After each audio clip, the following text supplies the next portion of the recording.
హల్లెలూయా, హల్లెలూయా. రాత్రింబగుళ్ళు కూడా ఆయన్ని స్తుతించడము ఎంతో మంచిది.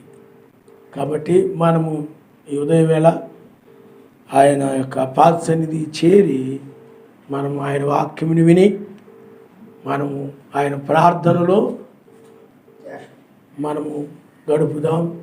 ఎందుకంటే మనము ఎత్తబడే కాలంలో సమయంలో మనం ఉన్నాం. మనము పునరుద్ధానం చెందేటువంటి సమయంలో మనం ఉన్నాం. కాబట్టి ఈ సమయంలో గనక కావలసినటువంటి పునరుద్ధానం చెందడానికి కావలసినటువంటి ఆ రూపాంతరం కనుక లేకపోతే, ఆ పునరుద్ధానం చెందడానికి కావలసినటువంటి ప్రార్థన జీవితం లేకపోతే విడిచిపెట్టబడతారు. అందువల్ల మనము పునరుద్ధానం చెందేటువంటి సమయంలో పునరుద్ధానం చెందడానికి కావలసినటువంటి ప్రార్థన అవసరం.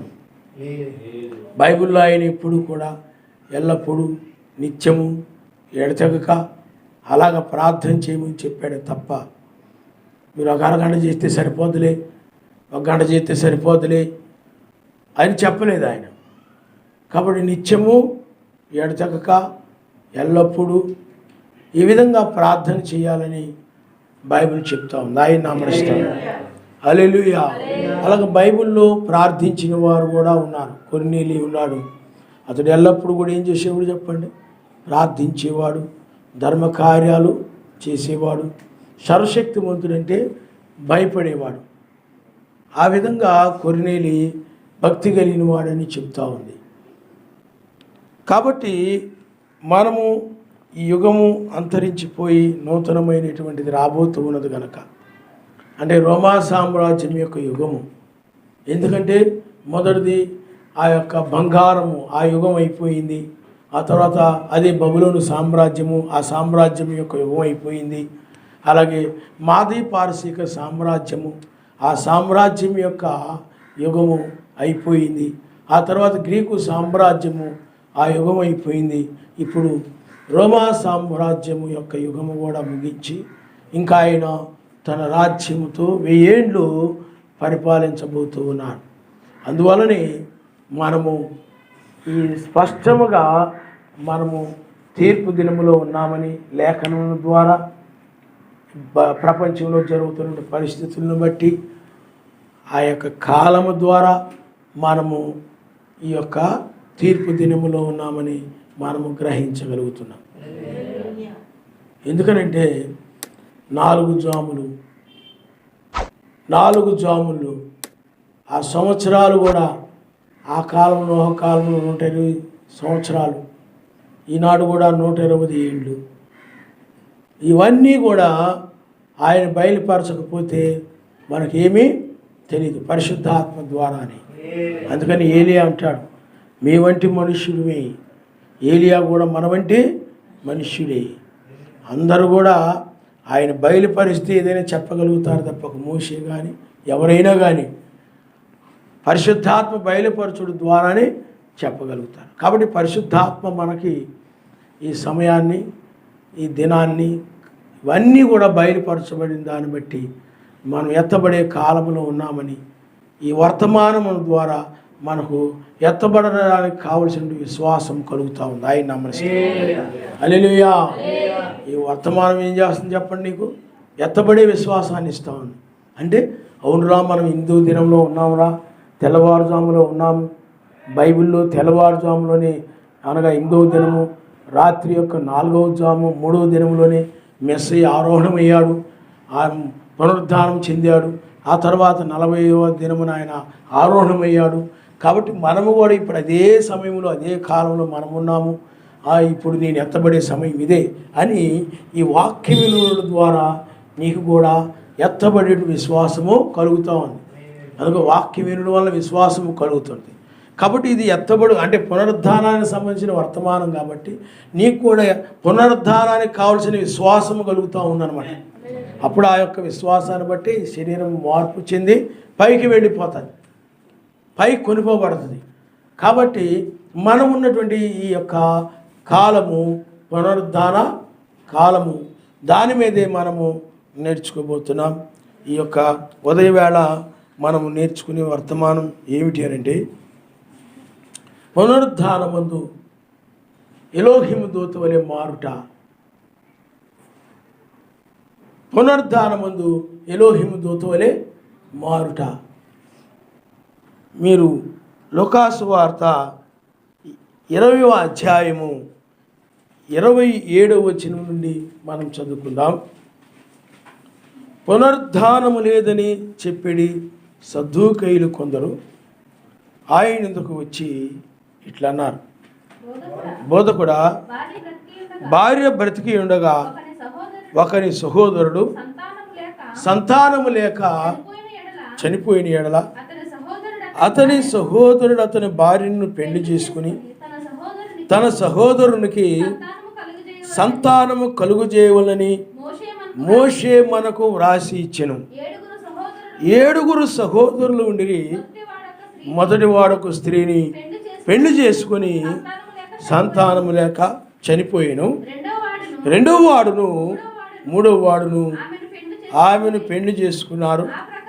ఆ ప్రకారమే 7 ఆమెను పెండ్లాడి సంతానము లేకయే చనిపోయిరి.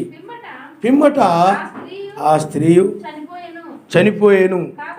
కాబట్టి పునరుద్ధానమందు ఆమె వారిలో ఎవరికి భారీగా ఉండును?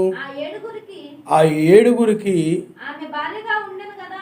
ఆ 7 ఆమె భార్యగా ఉండును కదా అనిరి.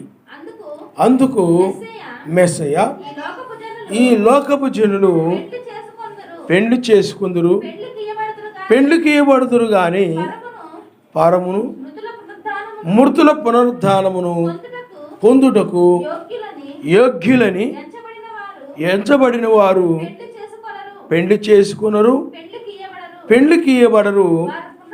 వారు పునరుద్ధానములు పాలివారయుండి దేవదూత సమానులను, అనగా ఎలోహిము దూత సమానులను సర్వశక్తిమంతుని కుమారులయ్యుందురు గనుక వారికను చావనేరరు. చాలా అయినామం ఇష్టం. చూడండి, వారిక చావనేరరు.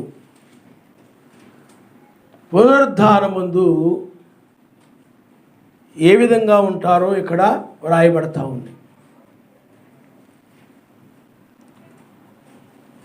వారు పునరుద్ధానములో పాలివారై సర్వశక్తిమంతుని దూత సమానులను సర్వశక్తిమంతుని కుమారులైందురు గనుక వారికను చావనేరరు. కాబట్టి పునరుద్ధానమందు ఎలోహిము దూత వలె మారడము. పిల్లారా, జాన్సన్ గారు కూడా ఏమన్నారు అంటే, ఆ దేవదూత వలె మారితే వాళ్ళు పునరుద్ధానం చెందుతారు, రూపాంతరం చెందుతారు అని చెప్పి. కాబట్టి పునరుద్ధానములు అంటే మనం 1000 ఏళ్ల పాలనలోకి వెళ్ళామనుకోండి, అక్కడ అందరూ కూడా ఒక సహోదరుల వలె ఉంటారు. అక్కడ లైంగిక వాంఛలు అలాంటివి ఏమి ఉండవు. అందుకని బ్రహ్మం గారు అక్కడికి వెళ్ళిపోయినప్పుడు అక్కడ అందరూ కూడా వచ్చి ఆయన్ని హత్తుకుంటూ ఉన్నారన్నమాట. కాబట్టి ఆ 1000 ఏళ్ల పాలనలో, లేక ఆ యొక్క మహిమ కలిగిన ఆ 1000 ఏళ్ల పాలనలో అక్కడ ఎలోహిము దూత వలె ఉంటారని ఇక్కడ వాక్యము చెప్తా ఉంది. ఆయన నమ్మిస్తే హల్లెలూయా. అంటే పునరుద్ధానం చెందినప్పుడు పైకెత్తబడి ఆయన 1000 ఏళ్ల పాలనలోకి వెళ్ళినప్పుడు ఇక్కడ నాగరికత వేరు, ఆ నాగరికత వేరు. అదంతా కూడా పరసంబంధమైనది. ఈ యొక్క నాగరికత అంతా కూడా ఇది మర్త్యమైనటువంటి నాగరికత. ఇది నశించేదే తప్ప.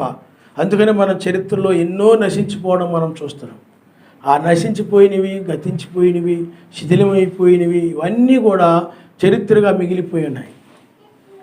కాబట్టి రాబోయేటువంటి 1000 ఏళ్ల పాలన ఎలా ఉంటుందనంటే, అది గతించేది కాదు, అది మర్త్యమైనది కాదు, అది నశించేది కాదు, కానీ అది ఒక అమర్త్యమైనటువంటి నాశనము లేనటువంటిది అని బైబిల్ చెప్తుంది. ఆయన నామమున హల్లెలూయా, హల్లెలూయా. కాబట్టి ఎలోహిము దూతగా మారడము అని అంటే ఆ దూతల గురించి మనము ఆ యెషయా గ్రంథము 8వ అధ్యాయము, యెషయా గ్రంథము 6వ అధ్యాయము 1వ వచనం నుండి మనం చదువుకుందాం. రాజైన ఉజ్జియా మృతి నొందిన సంవత్సరమున అత్యున్నతమైన సింహాసనం ముందు ఎలోహిం ఆసీనుడై ఉండగా నేను చూచితిని. ఆయన చొక్కాయి అంచులు దేవాలయం నిండుకొనెను. ఆయనకు పైగా శిరోపులు నిలిచి ఉన్నారు. ఒక్కొక్కరు 6 రెక్కలుండెను. ప్రతివాడు 2 రెక్కలతో తన ముఖమును రెంటితో తన కాళ్లను కప్పుకొనుచు రెంటితో ఎగురుచుండెను. వారు సైన్యములకు అధిపతియగు యావే పరిశుద్ధుడు పరిశుద్ధుడు పరిశుద్ధుడు అని సర్వలోకము ఆయన మహిమతో నిండి ఉన్నది అని గొప్ప స్వరముతో గార ప్రతిగాలములు చేయుచుండిరి. వారి కంఠస్వరముల వలన గడప కమ్ముల పునాదులు కదులుచు మందిరము ధూమము చేత నిండి ఉండగా చాలా ఆయన నామమునిస్తారు. హల్లెలూయా. అక్కడ సెరూపులను, ఆ తర్వాత సెరూపులు కెరూబులు ఆయన పరిశుద్ధుడు పరిశుద్ధుడు పరిశుద్ధుడని గాన ప్రతిగానములు చేయుచు ఆయన్ని మహిమపరుస్తూ ఉన్నారు. ఆయన నామమునిస్తారు. సెరూపులు దూతాలి పరిశుద్ధుడు పరిశుద్ధుడని చెరుపులు దూతాలి పరిశుద్ధుడు పరిశుద్ధుడని స్వరమెత్తి పరమాంగు స్తుతులను పొందెడి పావనుడు. స్వరమెత్తి పరమాంగు స్తుతులను పొందెడి పావనుడా. హల్లెలూయా, ఆమేన్. హల్లెలూయా, హల్లెలూయా, హల్లెలూయా, హల్లెలూయా, హల్లెలూయా, హల్లెలూయా, హల్లెలూయా. ఓ ఆయన పరిశుద్ధుడు పరిశుద్ధుడు పరిశుద్ధుడని గాన ప్రతిగానములు చేస్తూ ఆయన్ని మహిమపరుస్తూ ఉంటాయన్నమాట. వారే ఎలోహిం యొక్క దూతలు. అలాగే ప్రకటన గ్రంథము 4వ అధ్యాయము 8వ వచనం నుండి మనం ఒకసారి చదువుదాం. ఆ 4 జీవులలో ప్రతి జీవికి 6 రెక్కలుండెను. అవి చుట్టూను రెక్కల లోపట చూడండి కన్నులతో నిండి ఉన్నవి. అవి భూత వర్తమాన భవిష్యత్ కాలములో ఉండు సర్వశక్తిమంతుడు ఎలోహిమునగు ఆ యావే పరిశుద్ధుడు పరిశుద్ధుడు పరిశుద్ధుడని మానక ఆ రాత్రింబగళ్ళు కూడా చెప్పుచుండెను.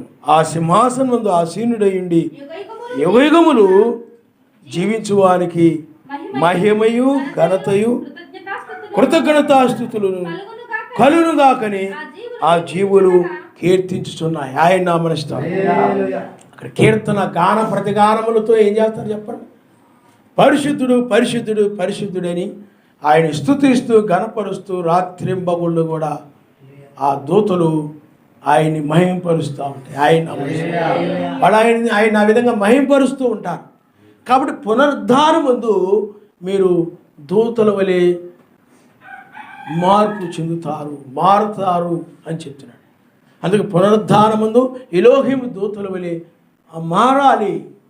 కాబట్టి మనం ఇప్పుడు పునరుద్ధాన సమయంలో ఉన్నాం. కాబట్టి నీవు ఇప్పుడు ఎలోహిం దూత వలె ఖచ్చితంగా మార్పు చెంది ఉండాలి. అప్పుడే ఈ శరీరం మార్పు చెంది పైకి కొనిపోబడుతుంది. కాబట్టి సర్వశక్తిమంతుని పరిశుద్ధుడు పరిశుద్ధుడని ఆ దూతలు ఘనపరిచినట్లే నీవు కూడా ఆయన్ని స్తుతి ఘనత మహిమ ప్రభావములతో ఆయన్ని స్తుతించుచు ఆయన్ని కీర్తించుచు అనగా గాన ప్రతిగానముల చేత ఆయన్ని మహిమపరిచేటువంటి వ్యక్తిగా ఇప్పుడు మారాల్సి ఉంది. ఆయన నామస్తోత్రం. హల్లెలూయా హల్లెలూయా. సర్వశక్తిమంతుని యొక్క దూతలు రాత్రింబగుళ్ళు కూడా, రాత్రి అనక పగలనక ఎప్పుడు కూడా ఎల్లప్పుడూ కూడా నిత్యము కూడా ఆయన్ని ఘనపరుస్తూ మహింపరుస్తూ ఆయన్ని గురించి కీర్తిస్తూ ఆయన యొక్క కార్యములను ఆయన యొక్క పనులను మహిమపరుస్తూ ఉంటారు. ఆయన నామస్తోత్రం. హల్లెలూయా హల్లెలూయా. కాబట్టి ఇది మనము చివరి టైంలో చివరి కాలంలో మనం ఉన్నాం కాబట్టి, అనగా మనము పునరుద్ధాన సమయంలో మనం ఉన్నాం కాబట్టి, ఈ పునరుద్ధాన సమయంలో మనము పైకి పునరుద్ధానం చెంది పైకి వెళ్ళాలి అని అంటే దూత వలె మారాలి. ఎలోహిము దూత వలె మారాలి. సర్వశక్తిమంతుని దూత వలె మారాలి. పునరుద్ధానమందు రేప్చర్ టైంలో ఎత్తబడేటప్పుడు, ఆ ఎత్తబడే సమయములో, అందుకనే మనము పునరుద్ధాన దినములో ఉన్నాము. అందుకనే లాజరు చూడండి, లాజరుతో అక్కడ పునరుద్ధాన దినముందు అంటే పునరుద్ధానమును జీవమును నేనే అని చెప్పాడు. ఇప్పుడైనట్లయితే మనం పునరుద్ధాన దినములో మనం ఉన్నాం. అంటే 7 సంఘకాలముల తరువాత 8వ దినమే పునరుద్ధాన దినము. అందుకని మెస్సీ కూడా 7 దినముల తరువాత 8వ దినాన ఆయన పునరుద్ధానం చెందాడు. మనము కూడా ఇప్పుడు అదే దినములో మనం ఉన్నాం కాబట్టి ఇది పునరుద్ధాన దినము, ఇది తీర్పు దినము. తీర్పు దినములోనే పునరుద్ధానం జరుగుతుంది. అందుకనే ఆ 7 సంఘకాలాలు, అందుకని ప్రకటన గ్రంథంలో 3 అధ్యాయాల్లో 7 సంఘకాలాలు ఉన్నాయి. 4వ అధ్యాయం దగ్గరకు వచ్చేటప్పటికి ఆయన తీర్పు సింహాసనం మీద ఉండి ఎక్కిరమ్మని ఆయన పిలుస్తూ ఉన్నాడు కనుక బోరధ్వనితో. అప్పుడు ఆ బోరధ్వని వలన, ఎలోహిం బోరధ్వని వలన, ఆ స్వరము వలన ఆమె యొక్క అనగా వధువు యొక్క శరీరము రూపాంతరం చెంది పైకి కొనుకోబడుతుంది. కాబట్టి ఇప్పుడు మనమున్నటువంటి సమయం ఏమిటంటే ప్రధాన దూత శబ్దముతోను ఆ ఆర్భాటముతోను లేకపోతే ఎలోహిం బోరుతోను. కాబట్టి ఆర్భాటం అనగా బ్రహ్నాం గారి యొక్క కాలము. కాబట్టి ప్రధాన దూత శబ్దము అనగా ఇప్పుడు ఉన్నటువంటి సర్వశక్తిమంతుని బోర అనగా ఇప్పుడు మనమున్నటువంటి కాలం ఇది. ఇదే పునరుద్ధాన కాలం. అందుకనే మృతులు ప్రధాన దూత శబ్దం వల్ల లెగుస్తారు, సజీవులు బోరధ్వని వలన పునరుద్ధానం చెందుతారు. అందుకని మృతులు మొదట లెగుస్తారు, ఆ తర్వాత సజీవులమైనటువంటి మనము లెగుస్తాం. అందరం కూడా ఏకంగా ఆయన్ని ఎదుర్కొంటామని బైబిల్ చెప్తూ ఉన్నది కనుక ఇప్పుడు మనం పునరుద్ధాన కాలంలో ఉన్నాము, పునరుద్ధాన దినములో ఉన్నాము. లాజరు ఎలాగైతే తిరిగి మరలా బ్రతికాడో అలాగే మనము తిరిగి ఆదాము వల్ల పోగొట్టుకుని దాన్ని మరలా తిరిగి మనం పొందుకుంటాం. ఆయన ఎందుకంటే ఆదాము వల్ల మరణాన్ని తెచ్చుకున్నాం మనం. ఇప్పుడు ఈ మరణ సంబంధమైన దాన్ని విడిచేసి మనము ఆ యొక్క అమర్త్యమైన దాన్ని మనము సంపాదించుకుంటాం. అదే పునరుద్ధానం. లాజరు ఎలాగైతే బయటకు రమ్మని ఆయన బిగ్గరగా పిలిచినప్పుడు ఆ మరణించినటువంటి లాజరు ఎలాగైతే అతడు సజీవుడిగా వచ్చాడు, ఇప్పుడు కూడా ఎక్కిరమ్మని ఒక స్వరము వినపడుతూ ఉన్నప్పుడు ఆ యొక్క లోతు విన్నాడు ఆ స్వరము. అలాగే నోహు కూడా ఓడలోనికి ఎక్కిరమ్మనే స్వరముని విన్నాడు. అలాగే లోతు కూడా ఎక్కి ఆ యొక్క సొదొమ గొమొర్రాని విడిచి బయటికి రమ్మని ఒక స్వరమని ఉన్నాడు. రాహాబు స్త్రీ కూడా ఆ స్వరమును వింది. అలాగే దానియేలు కూడా తెల్లవారుజామున పైకి తీయుడు అనేటువంటి ఒక స్వరమును బట్టి అతడు పైకి తీయబడ్డాడు. కాబట్టి ఇప్పుడు కూడా మనము వారు మనకు ఛాయలుగా ఉన్నారు కాబట్టి, నీడగా ఉన్నారు కాబట్టి, అనగా ముంగుర్తు కావాలని ఆయన మన కోసము సాదృశ్యంగా ఆయన ఉంచాడు కాబట్టి, అందుకని అది ప్రకృతి సంబంధమైన కాలాల్లో జరిగింది. ప్రకృతి సంబంధం తెల్లవారుజాములో ప్రకృతి సంబంధ దినాల్లో అనగా మెస్సీ ఆదివారం నాడు అది ప్రకృతి సంబంధమైన దినము. ఆ దినముల్లో పునరుద్ధానము జరిగింది. ఇప్పుడైనట్లయితే ఇది ఆత్మ సంబంధమైనటువంటి సర్వశక్తిమంతుని యొక్క దినం. అందుకని ఈ దినము సూర్యుని దినము కాదు, కానీ అంటే ఆదివారం అంటే అది సండే, సూర్యుని యొక్క దినము. ఇది సండే అంటే ఇది కుమారుని యొక్క దినము. ఆయన ఈ 8వ దినం ఏమిటంటే కుమారుని యొక్క దినము. ఇది పునరుద్ధాన దినమైనది. ఆయన హల్లెలూయా. ఈ దినము కొరకు అనేక మంది ఎదురు చూశారు. 2000 సంవత్సరాల నుండి కూడా 2000 సంవత్సరాల క్రితం నుండి కూడా అనేక మంది ఈ పునరుద్ధానం కొరకే, పునరుద్ధాన దినము కొరకే, పునరుద్ధానం చెందాలని, రూపాంతరం చెందాలని ఆయన వచ్చినప్పుడు ఆ స్వరమును బట్టి పునరుద్ధానం చెందాలని అనేక మంది ఎదురు చూసి వాళ్ళు మృతి నొందారు. మరలా నేను తిరిగి లేస్తాననేటువంటి గొప్ప విశ్వాసంతో. కానీ ఇప్పుడు మనము ఆ దినములో మనమున్నాము.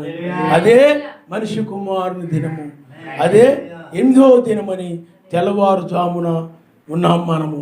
కాబట్టి ఇది మనము పునరుద్ధాన కాలములో మనం ఉన్నాం. ఆయన మనిషి హల్లెలూయా, హల్లెలూయా. కాబట్టి ఇప్పుడు ఆయన కాలాన్ని నిర్ణయించాడు రెండవసారి రావడానికి. అందుకని 8వ దినంలో తెల్లవారుజాములో ఆయన వచ్చాడు. ఆ నిర్ణయించబడిన కాలం ప్రకారమే ఎప్పుడు వచ్చాడు అప్పుడే పునరుద్ధానం జరుగుతూ ఉంది. ఆయన వచ్చిన దినములోనే, ఆయన వచ్చిన జాములోనే, ఆయన వచ్చినటువంటి గడిలోనే ఇప్పుడు పునరుద్ధానము జరుగుతూ ఉన్నది. కనుక మనం ఉన్నటువంటి కాలం ఏమిటంటే మనం లౌదీయ సంఘ కాలంలో లేవు. లోకం లౌదీయ సంఘ కాలంలో ఉంది. లౌదీయ సంఘ కాలం అంటే ఏమిటి చెప్పండి? అది దిగంబరిది, దిక్కుమాలది, గుడ్డిది. ఆ లౌదీకులో ఉన్న సంఘం ఎలా ఉందో ఇప్పుడు కూడా సంఘాలన్నీ అదే విధంగా ఉన్నాయి.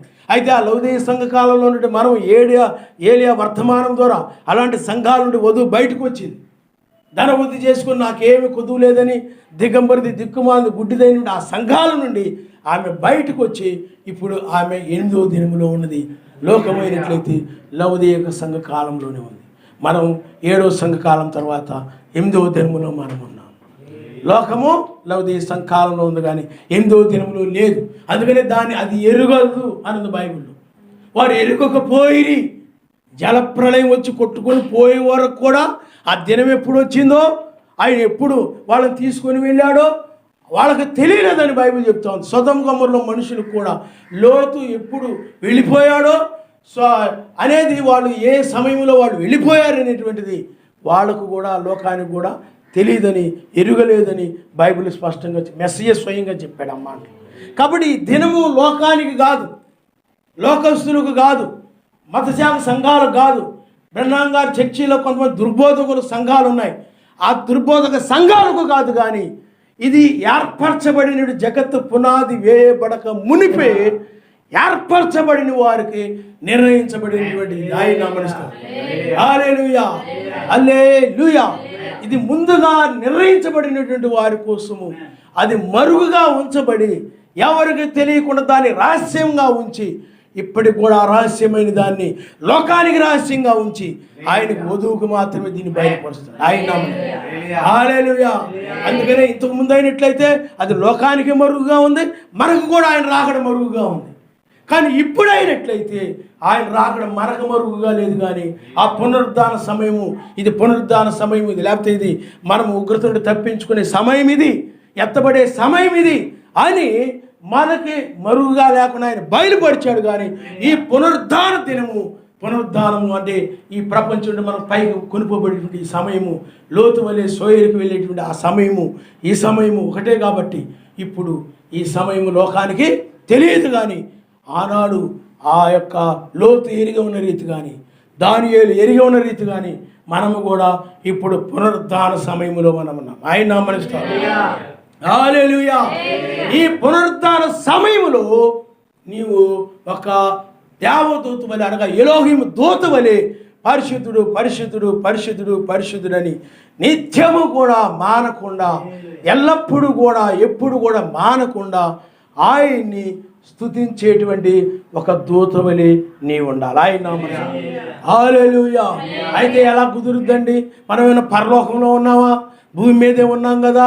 భూమి మీద ఎన్నో బాధ్యతలు ఉంటాయి, ఎన్నో సమస్యలు ఉంటాయి, ఎన్నో ఒడిదుడుకులు ఉంటాయి, ఎన్నో చింతలు ఉంటాయి, ఎన్నో బాధలు ఉంటాయి. ఆ పిల్లల వల్ల కావచ్చు, లేకపోతే భర్త వల్ల కావచ్చు, భార్య వల్ల కావచ్చు, బంధువుల వల్ల కావచ్చు, వాళ్ళ వల్ల వీళ్ళ ఎన్నో ఒడిదుడుకులు ఉంటాయి. నిత్యము పరిశుద్ధుడు, పరిశుద్ధుడని గనపరుస్తూ ఎలా కుదురుది? బోల్డ్ పనులు ఉంటాయి కదా, బోల్డ్ వ్యవహారాలు ఉంటాయి కదా. ఇవన్నీ ఎక్కడ కుదురుద్దండి అని నీవు అనవచ్చు. కానీ వాక్యం ఏమి చెప్తుందో దాని గురించి మనం చూద్దాం. ఎందుకనంటే ఆ ఎలోహిం యొక్క దూతలకి ఇవేమీ ఉండవు. ఈ సమస్యలు కానీ, ఈ విచారాలు కానీ, ఈ ఒడిదుడుకులు కానీ ఇవేమీ లేకుండా ఆయన్ని పరిశుద్ధుడు, పరిశుద్ధుడు నిత్యము గాన ప్రతిగానములు చేస్తూ ఆయన్ని మహిమపరుస్తూ ఉంటాయి. వారు ఆ విధంగా ఆయన్ని మహిమపరుస్తూ ఉంటారు ఆ దూతలు. అయితే అందుకని ఆ దూతల వలె మారడం కోసమే ఆయన మనము కూడా ఆ విధంగా ఉండాలని బైబిల్లో రాయించాడు. ఆయన నామమున హల్లెలూయా, హల్లెలూయా. మరి దూతలకి అవి పరలోకం ఉన్నాయి కాబట్టి ఈ భూమి మీద పరలోకంలో ఉన్నారు కాబట్టి భూమి మీద లేరు కాబట్టి అందువలన మన బాధలు, మన కష్ట సుఖాలు, మన సమస్యలు ఆ దూతలకి ఏం తెలుస్తాయి? అవేం తెలియదు కదా. భూమి మీద ఉంటే తెలుస్తుంది. వాళ్ళకు కూడా అన్ని అభిప్రాయపడవచ్చు, కానీ వాళ్ళు భూమి మీద ఉన్న పరలోకంలో ఉన్నా కానీ ఆయన్ని నిత్యము స్తుతించగలరు, గణపరచగలరు. ఆయన నామమున హల్లెలూయా. నువ్వు కూడా ఆ దూత వలె మారితే నీవు కూడా భూమి మీద ఉన్నప్పుడు ఆయన్ని మహిమపరుస్తావు, గాన ప్రతిగానములతో ఆయన్ని కీర్తిస్తూ ఉంటావు. ఆయన నామమున హల్లెలూయా, హల్లెలూయా. అందుకని ఆ పరలోకములో ఉన్న దూతలకి నీకు మనిషికి అనగా ఈ భూమి మీద మనిషికి ఉన్న వ్యత్యాసం ఏమిటంటే, ఆ పరలోకములో ఉన్న ఆ దూతలు రేపటి గురించి ఆలోచించరు. ఈ లోక సంబంధంగా రేపటి గురించి వాళ్ళు ఆలోచించరు, వెనక వాటి గురించి వాళ్ళు ఆలోచించరు. రేపటి గురించి ఆలోచించకుండా, వెనక ఉన్న వాటి గురించి ఆలోచించకుండా వారు ముందే ఉన్నదనంటే ఆయన్ని స్తుతించడం ఉంది. ఆయన ఉన్నాడు కాబట్టి ఆయన్ని స్తుతించడమే, ఆయన్ని కీర్తించడమే తప్ప రేపటి గురించి కానీ వెనక ఉన్న వాటిని గురించి కానీ వారు ఆలోచించరు. ఆయన నామమున హల్లెలూయా. నీవు కూడా దూత వలె మారిపోతే రేపటి గురించి నువ్వు ఆలోచించడం ఉండదు, వెనక ఉన్న వాడి గురించి కూడా ఆలోచించడం అనేది ఉండదు. ఆ నిత్యము కూడా ఎలోహిము దూత వలె ఆయన్ని ఘనపరుస్తూ, ఆయన్ని మహిమపరుస్తూ, ఆయన్ని కీర్తిస్తూ ఆయనలో నువ్వు ఆ విధంగా కొనసాగుతూ ఉంటావు. ఆ పరలోకపు దూత వలె నీవు, ఆ పరలోకపు దూతల వలె నీవు భూమి మీద నీవు ఉంటావు అన్నమాట. ఆయన నామమున హల్లెలూయా. అందుకనే పరలోకములో దూతలు, ఆయన ఘనపరిచే దూతలు ఉన్నారు.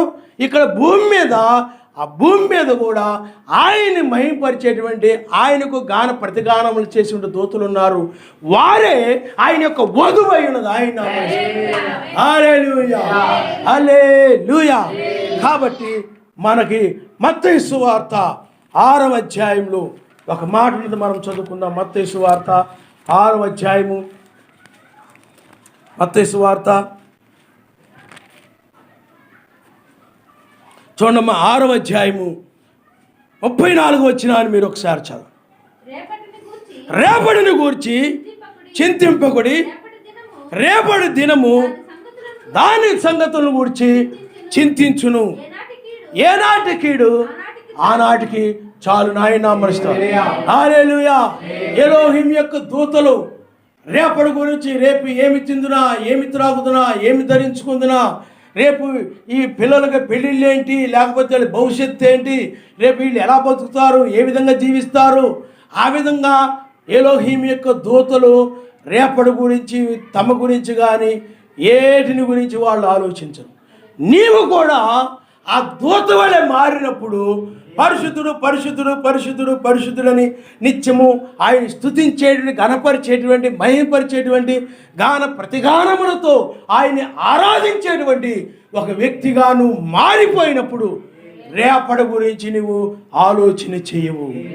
రేపు ఈ పెళ్ళిళ్ళ గురించి, లేకపోతే రేపు ఆ యొక్క ఏమి తిందునా, ఏమి త్రాగుతున్నా దాని గురించి, రేపు నీ భవిష్యత్తు గురించి, రేపు అనే దానిని గురించి ఆలోచించడం అనేది ఆ దూతలకి లేదు. నీవు కూడా రేపటి గురించి ఏమీ ఆలోచించకూడదు.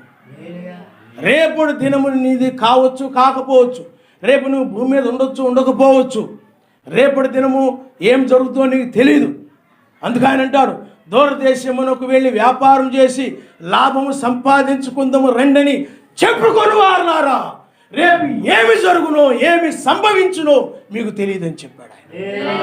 కాబట్టి నీవు ఈ దినమున, ఈ సమయములో నీవు ఎలోహిము దూతవలె అనగా ఈ పునరుద్ధాన దినములో రేపటి గురించి నువ్వు ఆలోచించకూడదు. ఎందుకనంటే నువ్వు మధ్యాకాశములో ఆయన నువ్వు కలుసుకోబోతున్నావు కాబట్టి రేపటి దినమును గురించి రేపటి గురించి నువ్వు ఈ శరీరం గురించి రేపటి గురించి నువ్వు లేకపోతే రాబోయే భవిష్యత్తుని గురించి నువ్వు ఈ లోకరీతిగా ఏమి ఆలోచించకుండా ఆయన్ని దూతవలే నువ్వు మహిమపరుస్తూ ఉండాలి. హల్లెలూయా. అందుకు ఆయన అంటాడు, నా రాజ్యమును నా నీతిని మొదటగా వెతుకుడి, అప్పుడు అవన్నీ మీకు అనుగ్రహించబడును.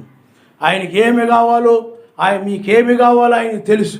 నువ్వు చేయవలసింది ఏమిటనంటే రేపటి గురించి ఆలోచించకుండా ఆయన స్తుతించుకుంటా వెళ్ళడమే, మహిమపరుస్తూ వెళ్ళడమే. ఆయనకు రేపటి నీకేమి కావాలో ఆయనకు తెలుసు, తర్వాత ఏమి కావాలో ఆయనకు తెలుసు. అది నీ పని కాదు. ఆకాశ పక్షులు చూడండి, అవి విత్తవు కోయవు. ఎందుకంటే వాటికి కూడా ఐక్య విచారాలు ఉన్నట్లయితే అయ్యి బాబోయ్ నేను రేపు ఏం తింటాను, ఏ విధంగా బ్రతుకుతానని ఆకాశ పక్షులు కూడా ఒక ఎకరం పొలం కొనుక్కొని దాంట్లో ధాన్యం జల్లేసి దాని చుట్టూ ముళ్ళ కంపేసి చక్కగా రేపు తినడానికి బాగుండాలి కదని అవి ఆ విధంగా చేసేవి. కానీ ఆకాశ పక్షులను చూడండి, అవి విత్తవు కోయవు, అయినప్పటికీ వాటిని ఆయన ఎందుకంటే అవి రేపటి గురించి ఆలోచించవు, అవి రేపటి గురించి అవి విచారించవు. ఏమి తిందునా ఏమి త్రాగుదునా, అయినప్పటికీ కూడా సర్వశక్తిమంతుడు ఆకాశ పక్షులకి వాటికి కావలసిన ఆహారమును ఆయన ఇస్తూ ఉన్నాడు. అందువలనే ఈనాడు జీవరాశులు భూమి మీద ఉన్నాయి. ఆయన పోషించకపోయినట్లయితే ఏ పక్షి, ఏ జంతువు, ఏ జీవి కూడా భూమి మీద ఉండలేదు కూడా. కానీ ఆయనే ఆ విధంగా పోషిస్తూ ఉన్నాడు కనుక నీవు ఆయన యొక్క రాజ్యాన్ని అనగా ఆయన్ని నువ్వు వెతుకుతూ ఆయన్ని స్తుతించుతూ ఎలోహిము దూతవలె ఆయన మహింపరుస్తూ ఉన్నట్లయితే, రేపటి గురించి ఆలోచించకుండా ఉన్నట్లయితే ఆయన ఏం చేస్తాడు చెప్పండి? నీ యొక్క భవిష్యత్తు గురించి, రాబో దాని గురించి ఆయనే నీ గురించి భద్రత తీసుకుంటాడు. ఆయన నమ్మేస్తాడు. అది నీ పని కాదు, అది ఆయన పని. నువ్వు ఎలోహిము దూతవలె ఆయన్ని స్తుతిస్తూ మహిమపరుస్తూ నీ పనుల్లో నువ్వు కొనసాగుతూ ఉండడమే ఆయన నామన. అందుకని రేపటి గురించి ఎలోహిము యొక్క దూతలు ఆలోచించరు కాబట్టి ఈ లోకరీతిగా వాళ్ళు నిత్యము ఆయన గణపరుస్తూ ఉంటారే తప్ప వాళ్ళు ఏమి తిందునా ఏమి త్రాగుదనే విచారాలు ఏమాత్రం. ఎందుకంటే అన్యులు వాటి గురించి విచారిస్తారని బైబిల్ చెప్తూ ఉంది. నశించే వాటి గురించి నశించే జనులు విచారిస్తారు. కానీ పరలోక సంబంధమైనటువంటి ఆ దూతల వంటి వారు, ఆ దూతలైనటువంటి వారి పునరుద్ధాన దినములు వాటి గురించి విచారించకుండా, రేపటి గురించి విచారించకుండా ఆయన్ని మనసు పూర్తిగా అనగా పూర్ణ మనస్సుతో ఆయన్ని గణపరుస్తూ మహిమపరుస్తూ కీర్తిస్తూ ఆయన్ని కొనసాగుతుంటారు. ఆయన హల్లెలూయా హల్లెలూయా. ఈ దినమున నువ్వు ఆయన యొక్క చిత్తమును బట్టి ఈ దినాన్ని నువ్వు దూతవలె కొనసాగడమే. రేపటి గురించి అది ఆయనే చూసుకుంది. యావే ఈరే ఆయనే ఇచ్చువాడు, ఆయనే ఇచ్చెను, ఆయనే తీసుకుని యోబు చెప్తుంటాడు. ఆయన యావే ఇచ్చెను, యావే తీసుకుని ఆయనకే మహిమ కలుగును. యావే చూసుకును. ఇస్సాకు అడిగినప్పుడు అబ్రాహాం ఏం చెప్పాడనండి? యావే ఈరే, ఆయనే చూసుకుంటాడు. అలాగా నీవు ఆయనే చూసుకుంటాడు రేపటి గురించి అనుకొని రేపటి గురించి ఆలోచించకుండా నీవు ఎలోహిము దూతవలె ఆయన పరిశుద్ధుడని మానకుండా ఆయన్ని స్తుతిస్తూ ఉండాలి. ఆయన నామనిస్తావు. హల్లెలూయా. నీ భార్య అనొచ్చు, మీరు అలాగ మౌనంగా ఉంటే ఎలా కుదురుద్దండి? అలా కూర్చొని ఉంటే ఎలా కుదురుద్ది? పిల్లలు పెద్దోళ్ళు అయిపోతున్నారు, ఎదుగుతున్నారు, వాళ్ళ భవిష్యత్తు గురించి కూడా మీరు ఆలోచించాలి. వాళ్ళని గురించి కూడా వాళ్ళని ఒక దారి చేయాలి కదా, అది కదా ఇది కదా అని రేపటి గురించి నీ యొక్క భార్య వచ్చి నీలో ఐక్య విచారాలు తీసుకొని రావడానికి, రేపటి గురించి ఆలోచన తీసుకొని రావడానికి నిన్ను ప్రేరేపించవచ్చు. అయితే నువ్వు అప్పుడేమంటానంటే యావే ఈరే ఆయన నామనిస్తావు. హల్లెలూయా. ఆయన స్తుతించుచు కొనసాగేదను. దావీదు వాలే నాట్యమాడి తండ్రిని స్తుతించేదాను, తండ్రిని స్తుతించేదాను. తంబురతోను నాట్యముతోను యావేను స్తుతించెదను, తంబూరతోను నాట్యముతోను యావేను స్తుతించెదను. దావీదు వాలే నాట్యమాడి తండ్రిని స్తుతించెదను,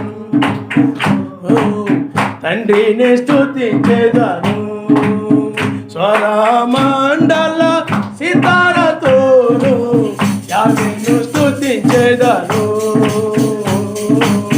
స్వరమండల సితారతోను యావేను స్తుతించెదను. దావీదు వాలే నాట్యమాడి తండ్రిని స్తుతించెదను, తండ్రిని స్తుతించెదను. తంతి వాచా పిల్లన గ్రోవిందు, తంతి వాచా పిల్లన గ్రోవిందు యావేను స్తుతించెదను, యావేను స్తుతించెదను.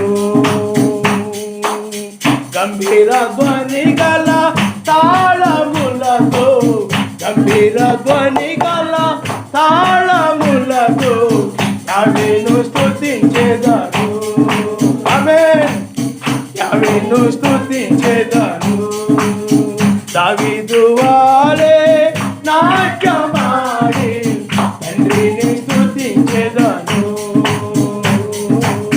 తండ్రిని స్తుతించెదను. అయ్యా నువ్వు అలాగే చెప్తుంటావు, కానీ మరి ఆ దావీదు వలె నేను నాట్యం ఆడడానికి నాకున్న సమస్యలు నీకుంటే, నాకున్న బాధలు నీకుంటే, నాకున్నటువంటి కష్టాలు నీకుంటే అప్పుడు నేను కూడా నీకు తెలుస్తున్నప్పుడు, కానీ మీకు ఏమీ లేవు కాబట్టి నువ్వు దావీదు వలె నువ్వు నాట్యం ఆడగలవు, కానీ మేము ఆడలేము నువ్వు అనొచ్చు.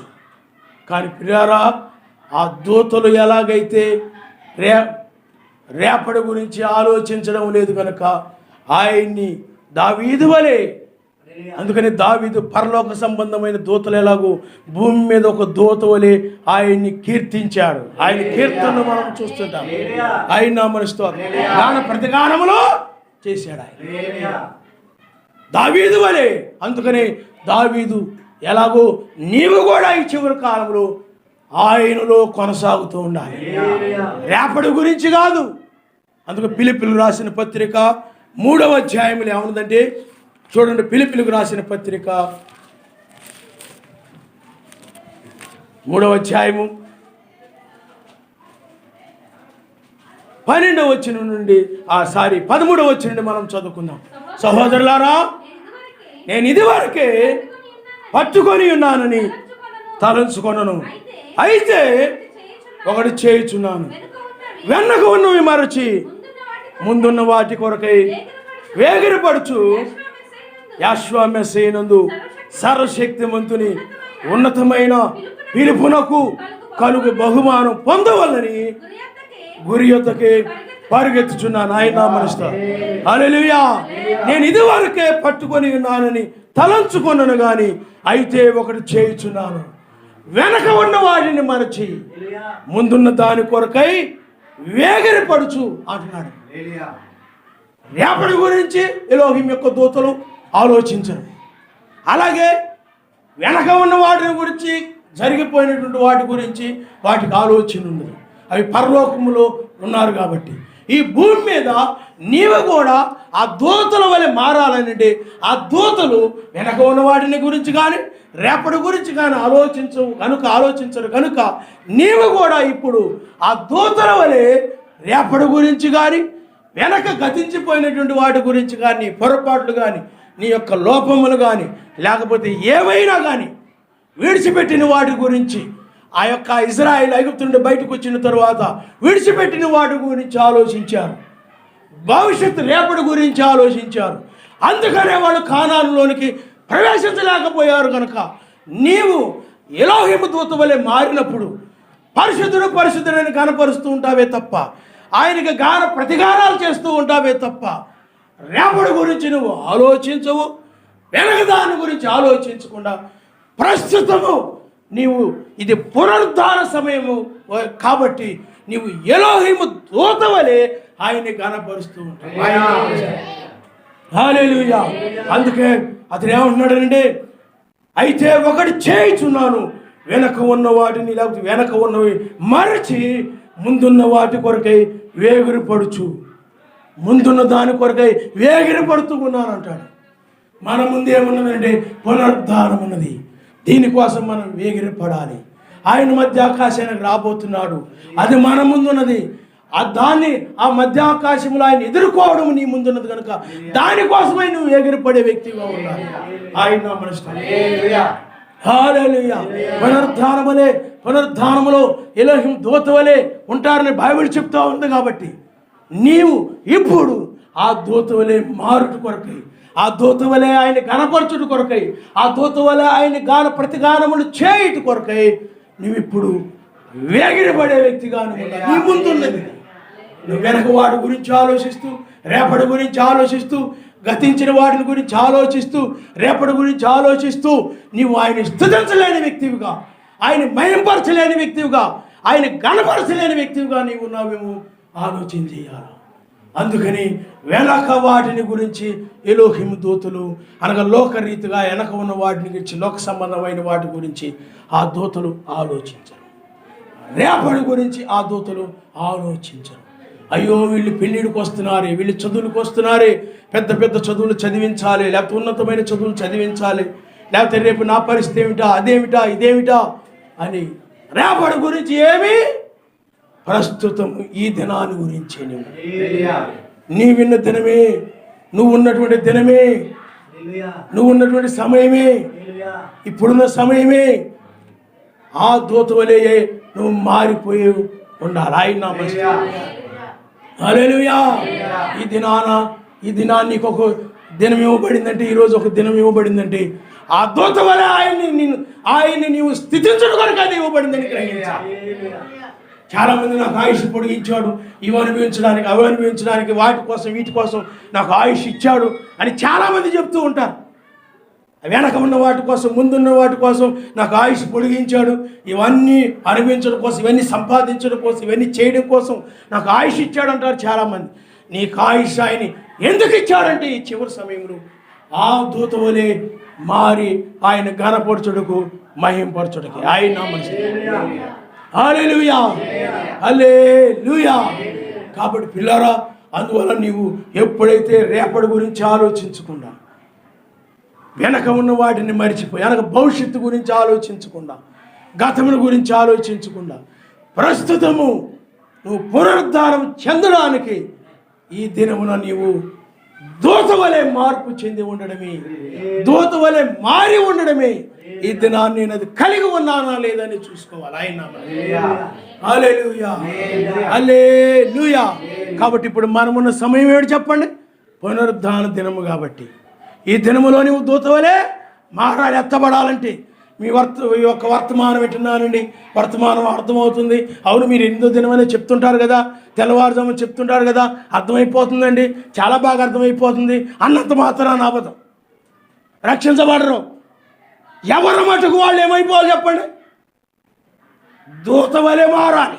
ఈలోని దూత. మా ఆయన ప్రార్థన చేస్తున్నాడులే, ఆయన చేస్తున్నాడు సరిపోద్ది కదా, మా ఆవిడ చేస్తుంది కదా, ఆయన చేస్తున్నాడు సరిపోతులే, పిల్లలు చేసుకుంటున్నారు కదా, వాళ్ళు చేసుకున్నారు, అది సరిపోద్దులే, మేము చేయక్కర్లేదు అని అభిప్రాయపడకండి. ఎవరి భక్తి వాళ్ళది, ఎవరి ప్రార్థన వాళ్ళది, ఎవరు ప్రార్థన, ఎవరు స్తుతి, ఎవరి గాన ప్రతిగానములు వారివే. ఆ ఇంట్లో ఒకరు చేస్తే చాలు, మిగతా వాళ్ళు చేయక్కర్లేదు అంటలేదు ఆయన. అందరూ ఆయన స్తుతించాలని కోరుకుంటారు, అందరూ ఆయన భయపరచాలని కోరుకుంటారు, అందరూ గాన ప్రతిగానములు చేయాలని, అందరూ కూడా రేపటి గురించి ఆలోచించకుండా వెనక వాటిని మరచి నిత్యము ఆయన్ని స్తుతించాలని ఆయన కోరుకుంటూ ఉన్నవాడు. అందుకని పరలోక రాజ్యంలోనికి లేకపోతే 1000 ఏళ్ల పాలనలోనికి వెళ్ళినప్పుడు, ఆయన మధ్య ఆకాశానికి వెళ్ళినప్పుడు అక్కడ గొప్ప ఆరాధన ఉంటుంది.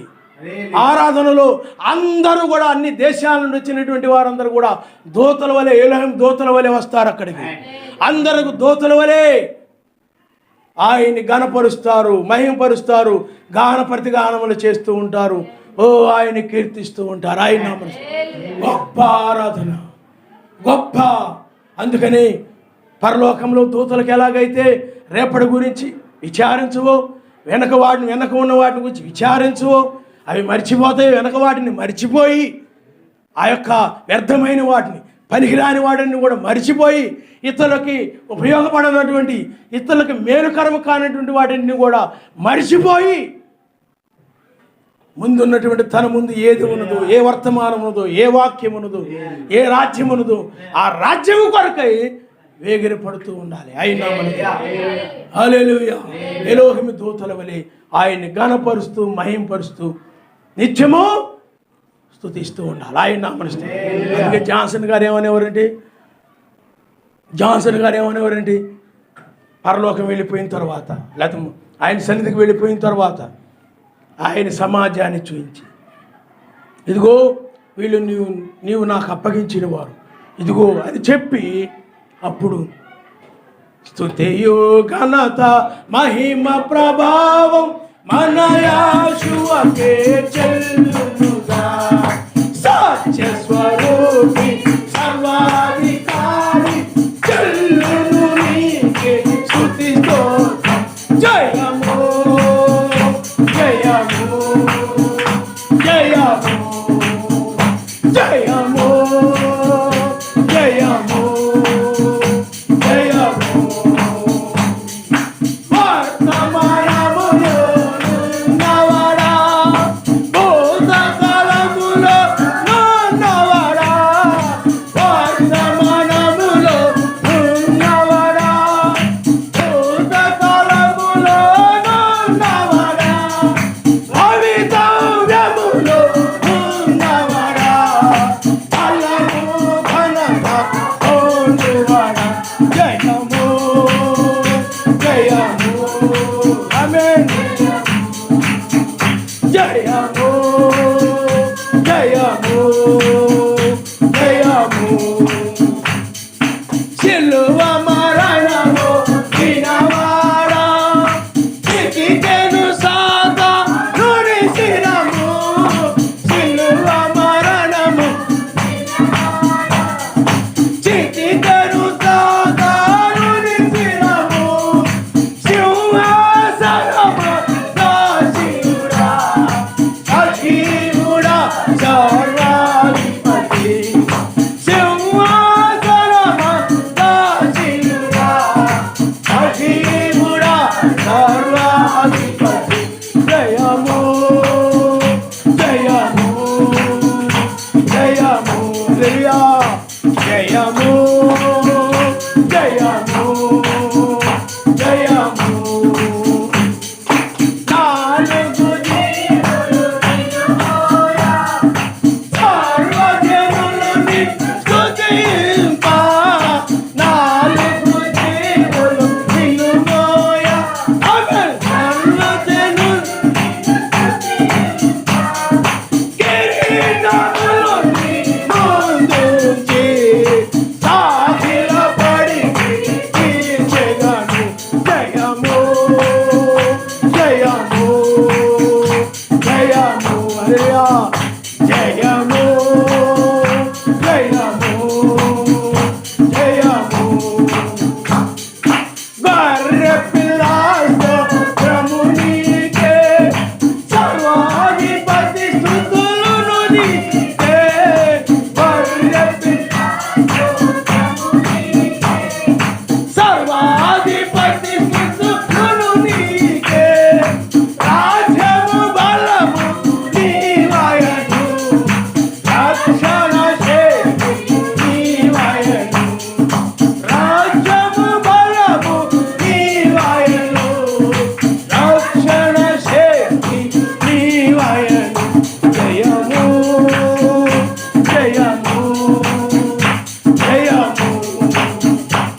దగ్గరికి వెళ్ళినప్పుడు, మధ్య ఆకాశంలో ఆయన మనం కలుసుకున్నప్పుడు ఈ పాట మనము పాడాలి.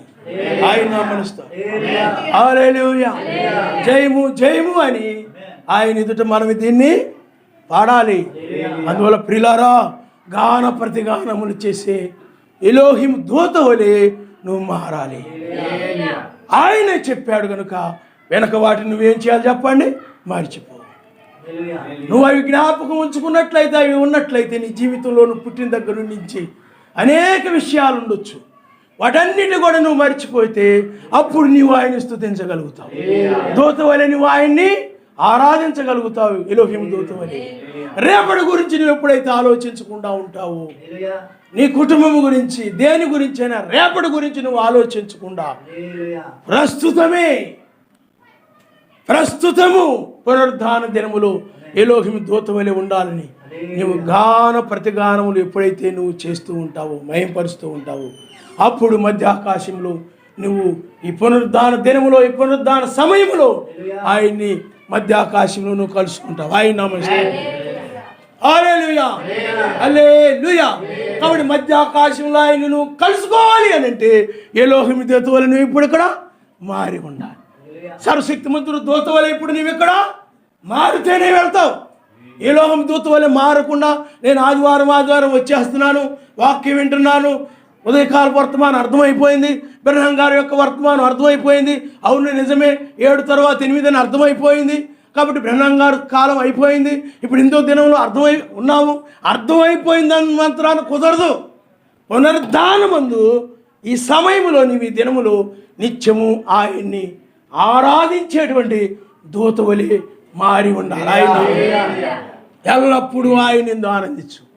సర్వశక్తిమంతుల దూతలకి, ఆ పరలోకమున దూతలు ఈ విచారాలు ఏమీ ఉండవు.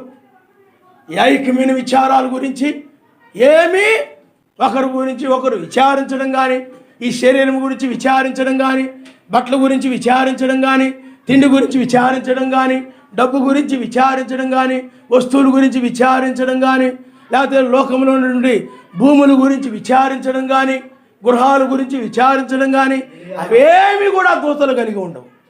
వేటిని గురించి అవి చింతించకుండా ఆ దూతలు ఆయన్ని గణపరుస్తూ ఉంటారు కనుక ఆయన మహింపరుస్తూ ఉంటారు. ఆ శరూపులు, ఆ కెరూపులు, 4 జీవులు. ఆయన నీవు కూడా ఈ చివరి కాలంలో ఆ దూతల్లోకి దూత వలె మార్పు చెంది ఉండాలి. ఆ దూతలు వాళ్ళైతే పరలోక సంబంధమైన దూతలు, నీవైతే భూమి మీద ఉన్నటువంటి భూ సంబంధమైన దూతలు నీవు. ఇప్పుడు ఆ దూతలు ఎలాగో నీవు కూడా దూత వలె చివరి కాలంలో నిత్యము ఆయన్ని స్తుతించేటువంటి దూత వలె మార్పు చెంది, ఎల్లప్పుడూ ఆయన గణపరిచేటువంటి దూత వలె మార్పు చెంది ఉండాలి. అందుకని దూతలు ఎప్పుడు కూడా మనసు ఆయన మీద పెట్టి ఆయన ఆరాధించేటువంటి దూతలుగా ఉంటాయి. ఆయన మహిమపరిచేటువంటి దూతలుగా ఉంటుంటారు, ఆయన గణపరిచే దూతలుగా ఉంటుంటారు. వాక్యం వినాలి, బిత్తరశుబ్బులు చూడకుండా, దిక్కులు చూడకుండా వాక్యం వింటుండాలి. సర్వశక్తిమంతుని రాజ్యానికి ప్రవేశించాలంటే ఏముండాలి చెప్పండి? ఎలోహిం దూత వలె మార్పు చేయాలి. ఎల్లప్పుడూ చూడండి, చింతించకూడదని బైబిల్లో చెప్తాం. చూడండి, ఫిలిప్పీయులకు రాసిన పత్రిక 4వ అధ్యాయము 4వ వచనం నుండి మనం చదువుకుందాం. ఎల్లప్పుడూ ఎలోహిమునందు ఆనందించుడి, మరలా చెప్పుదును ఆనందించుడి, మీ సహనమును సకల జనులకు తెలియబడినయుడి. ఎలోహిం సమీపంగా ఉన్నాడు గనక దేనిని గూర్చి చింతపడకుడు కానీ ప్రతి విషయములోను ప్రార్థన విజ్ఞాపనల చేత కృతజ్ఞతాపూర్వకంగా ఈ విన్నపములు సర్వశక్తిమంతునికి తెలియచేయుడి. అప్పుడు సమస్త జ్ఞానమునకు మించిన సర్వశక్తిమంతుని సమాధానము యెహోవా మెస్సీయ వలన మీ హృదయములకును మీ తలంపులకును కావలియుండును. ఆయన నామస్తు. హల్లెలూయా, హల్లెలూయా. పిల్లారా, ఎల్లప్పుడూ ఆయన యందు ఆ దూతలు ఆనందిస్తూ ఉంటారు. మనం ఇక్కడ ఎలా నేర్చుకున్నాము? నీతి, సమాధానం, పరిశుద్ధాత్మ ఇందులో ఆనందం అనేది. ఎలోహిం యొక్క దూతలు కూడా ఎల్లప్పుడూ అక్కడ ఆనందిస్తూ ఉంటారు. అందుకని ఆయన ఉన్నాడంటే ఎల్లప్పుడూ ఆయన యందు ఆనందించుడి, సర్వశక్తిమంతుని సంతోషించుడి. ఆత్మ సంబంధమైన పాటలతోనూ, కొలసీలకు రాసిన పత్రికలో రాయబడిన ప్రకారం, ఎఫెసీయులకు రాసిన పత్రికలో రాయబడిన ప్రకారం సంగీతములతోనూ ఆయన గురించి కీర్తించుచు మహింపరుస్తూ, రేపటి గురించి ఆలోచించకుండా, వెనక ఉన్న వాటిని గతాన్ని గురించి నువ్వు ఆలోచించకుండా, లోక సంబంధమైన వాటి గురించి, రేపటి గురించి అంటే ఐహికమైన వాటి గురించి నువ్వు ఆలోచించకుండా, రేపటి గురించి గతము గురించి నువ్వు ఆలోచించకుండా, ప్రస్తుతము నీవు ఆయన యందు ఆనందించు, ఆయన కీర్తించు, ఎలోహిము దూతవలే నీవు ఉండాలి. ఆయన హల్లెలూయా, ఎల్లప్పుడూ ఆయన యందు ఆనందించాలి. అందుకని మీ సహనమును సకల జనులకు తెలియబడనీయుడి. మీ సహనాన్ని చూడండి, సహనము కలిగిన వ్యక్తి ఆనందించగలుగుతాడు. సహనము లేని వారు, యోబు యొక్క సహనాన్ని మీరు ఎరుగుదురు కదా. యోబు ఎంతో సహనము కలిగిన వాడు. అయితే యోబు అవన్నీ కలిగి ఉన్నవన్నీ కూడా పోయినప్పుడు అతడు వాటి గురించి ఏమీ ఆలోచించడం, వాటి గురించి ఆయనే ఇచ్చాడు, ఆయనే తీసుకున్నాడు, ఆయనకే స్తుతి కలుగును కాకని ఆయన స్తుతించుతూ మహింపరుస్తూ ఘనపరుస్తూ ఆ విధంగా ఉన్నాడు తప్ప మరేమీ అతడు ఆలోచించలేదు. అందుకనే సహనం లేని వ్యక్తులే ఆయన యందు ఆనందించలేరు, ఆయన యందు సంతోషించలేరు. ఎప్పుడు ఏదో ఒక సమస్య వచ్చినప్పుడు దాన్ని తట్టుకోలేక దాని గురించి ఆలోచిస్తూ, దాని గురించి విచారిస్తూ ఆ చింతల్లో పడిపోయి ఆయన యందు ఆనందానికి దూరం అయిపోతారు, ఆయన యందు సంతోషానికి దూరం అయిపోతుంటారు. ఆయన మహింపరచడానికి, కీర్తించడానికి దూరం అయిపోయి వెనక ఉన్న వాటిని, భవిష్యత్తుని గురించో, ఈ ఐక్యమైన వాటి గురించి ఆలోచిస్తూ వాటిని గురించి తట్టుకోవడానికి కావాల్సిన సహనము లేక ఏమైపోతారనండి, కృంగిపోతూ ఉంటారు ప్రతిదానికి కూడా. అప్పుడు వాళ్ళు ఆయన యందు ఏం చేయలేరు చెప్పండి, ఆనందించలేరు. కాబట్టి ఆయన యందు ఆనందించాలనేది సహనము కలిగి ఉండాలి. కాబట్టి యోబు చూడండి, అన్నీ వచ్చినప్పటికి కూడా, అన్ని సమస్యలు వచ్చినప్పటికీ కూడా, ఎందుకంటే యోబు అన్ని విషయాలలో కూడా, శరీరము కూడా చివరికి పిల్లలు ఏమి, శరీరం ఏమి, ఆ తర్వాత అతను కలిగి ఉన్నటువంటి ఆస్తులేమి అన్నీ కూడా అతనికి దూరం అయిపోయాయి. అయినప్పటికీ కూడా అతడు సహనముతో ఉన్నాడు. ఆయన సహనాన్ని కోల్పోయి ఏ పాపము చేయలేదు. అందుకని ఆ సమస్యలు కనుక నీకు వస్తే, యోబుకు వచ్చి నీకు వచ్చినట్లయితే తాటాగలాగా నువ్వు లేచిపోతావు. యోబుకు వచ్చినటువంటి కష్టాలు నీకు వచ్చినట్లయితే ఎన్ని అరుపులు అరుస్తావో, ఎన్ని కేకలు వేస్తావో, ఎంతమంది మీద దూకుతావో, ఎంత గందరగోళాలను సృష్టిస్తావో. కానీ యోబు అయినట్లయితే సహనముతో ఉన్నాడు. అందుకని ఇప్పటికి కూడా యోబు ఎంత సహనము కలిగిన వాడురా. అన్ని కష్టాలు వచ్చినా, అన్నీ వచ్చినా కానీ అలాగే నీవు కూడా సహనము కలిగి ఆయన ఆనందిస్తూ ఆయన స్తుతించేటువంటి దూతవలే ఉండాలి. ఆయన నేను ఇవన్నీ చూసి, ఆయన్ని చూసి నేను తట్టుకోలేకపోతున్నాను, అసలు నేను భరించలేకపోతున్నాను, భరించలేకపోతున్నాను, ఈ సమస్యలు తట్టుకోలేకపోతున్నాను, ఈ కష్టాలు తట్టుకోలేకపోతున్నాను, నాకు అసలు బ్రతకాలనిపించడం లేదు, జీవించాలనిపించడం లేదు అని ఈ విధంగా సహనాన్ని కోల్పోయి యోబు మాట్లాడలేదు. కానీ సహనము కలిగి సర్వశక్తివంతుడిని స్తుతించిన వాడుగా ఉన్నాడు, యథార్థవంతుడిగా ఉన్నాడు. ఆయన నామమున స్తోత్రం. హల్లెలూయా. దేనిని గూర్చి మీరు చింతపడకుడి, ఎందుకంటే ఆయన సమీపంగా ఉన్నాడు. ఆయన సమీపంగా ఉన్నాడు కనుక పరిశుద్ధాత్మ మీద ఆనందం కలిగి ఉంటేనే మీరు పైకి వెళ్ళిపోతారు, లేకపోతే వెళ్ళరు. అందుకని దేని గురించి అయినా మీరు చింతిస్తూ ఉన్నారనుకోండి, రేపటి గురించి కానీ, వెనక ఉన్న వాటిని గురించి కానీ, ఫలానాలో నన్ను అలా చేశారు, ఇలా చేశారు, అలా అన్నారు, ఇలా అన్నారు, రేపు ఇలా అంటారేమో, అలా అంటారేమో నాకు తెలుసు, ఇలా చేస్తారేమో నాకు తెలుసు, ఇలా ఈ విధంగా నువ్వు రేపటి గురించి, వాళ్ళ గురించి, వీళ్ళ గురించి, గతాన్ని గురించి రకరకాలుగా నువ్వు ఆలోచిస్తూ ఉన్నట్లయితే, చింతిస్తూ ఉన్నట్లయితే సర్వశక్తిమంతుని యందలి ఆనందాన్ని నువ్వు చూడలేవు. కాబట్టి ఆ సహనము కలిగి నీ చింత యావత్తు ఆయనకు అప్పగించేసి, ప్రతిది కూడా ఆయనకు అప్పగించేసి సహనం కలిగి ఉండడమే. అందుకే నిబ్బరంగా ఉండడమే, నిబ్బరమైన బుద్ధి గలవారైనది. మీ చింత యావత్తు ఆయనకు అప్పగించి నిబ్బరంగా ఉండడమే, సహనంగా ఉండడమే తప్ప ఆ చింతలు ఏవి కూడా నీవు రేపటి గురించి చింతలు కానీ, వెనక ఉన్న వాటి గురించి చింతలు కానీ నీలో ఏమీ ఉండకూడదు. ఆయన గురించి నువ్వు ఆనందిస్తూ ఉండాలి. ఆయన నామమున హల్లెలూయా, హల్లెలూయా. అందుకంటున్నాడు ఆయన సమీపంగా ఉన్నాడు కనుక దేని గురించి మీరు చింతపడకుడి, దేని గురించి మీరు చింతించుకుడి. ప్రతి విషయంలోనూ ప్రార్థన విజ్ఞాపనల చేత.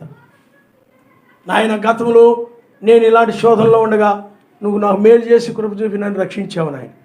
ఇప్పుడు కూడా దాన్ని నువ్వు చేయగలవని నేను నమ్ముతున్నాను.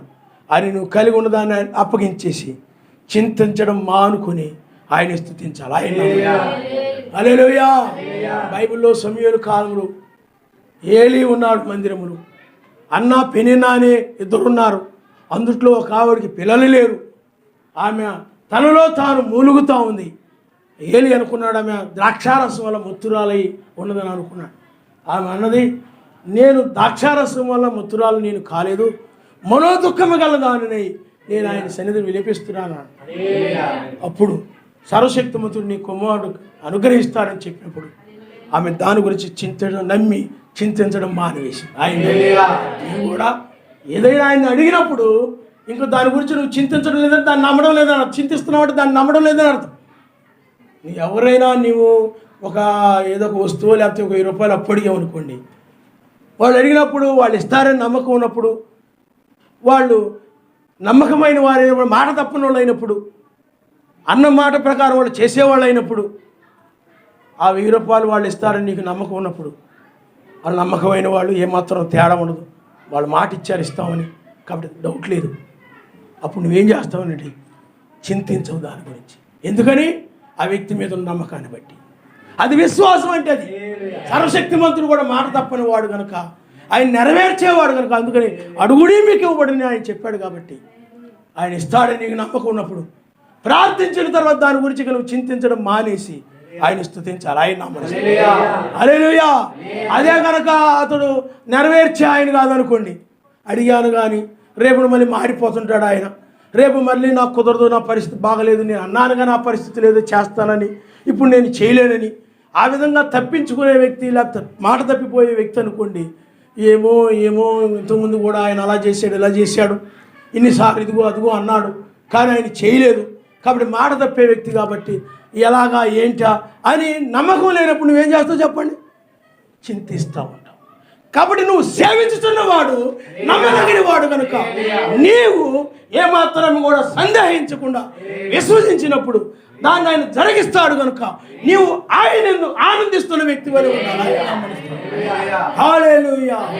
దేనిని బట్టి కాకుండా ఎలోహిం యొక్క దూతల వలె గాన ప్రతిగానములు చేస్తూ ఆయన స్తుతిస్తూ మహింపరిచే వ్యక్తిగానే ఉండాలి.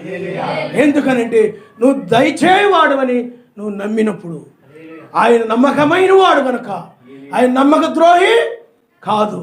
ఒకటి చెప్పి ఆయన చేయని వాడు కాదు, కానీ ఆయన నమ్మదగిన వాడు. ఇప్పుడు 2000 సంవత్సరం నాడు పద్మాసు దీపములు యోహాను గారు రాశారు, అంతవరకు నా క్రియలు జాగ్రత్తగా చేయడానికి వేకువ చుక్కని ఇచ్చేదని. అలాగే పేతురు గారు తన పత్రికలు ఆయన రాశారు, వేకువ చుక్క, తెల్లవారి వేకువ చుక్క మీ హృదయాల్లో ఉదయించునని. అలాగే పౌలు గారు రోమిలకు రాస్తూ అక్కడ కాలం నిద్ర మేల్కొని వేళని తెలుసుకొని ఆ లేఖనములు, వ్రాయబడిన లేఖనములను ఆయన ఇప్పుడు నెరవేరుస్తూ ఉన్నాడు. ఆయన మాట తప్పువాడు కాదు. నష్టం వచ్చినా కానీ ఆయన మనకు వాగ్దానం చేశాడు, చేస్తానని, ఎక్కువ చుక్కనిస్తానని వాగ్దానం చేశాడు. ఇద్దరు మేల్కొని వేళం గురించి ఆయన వాగ్దానం చేశాడు.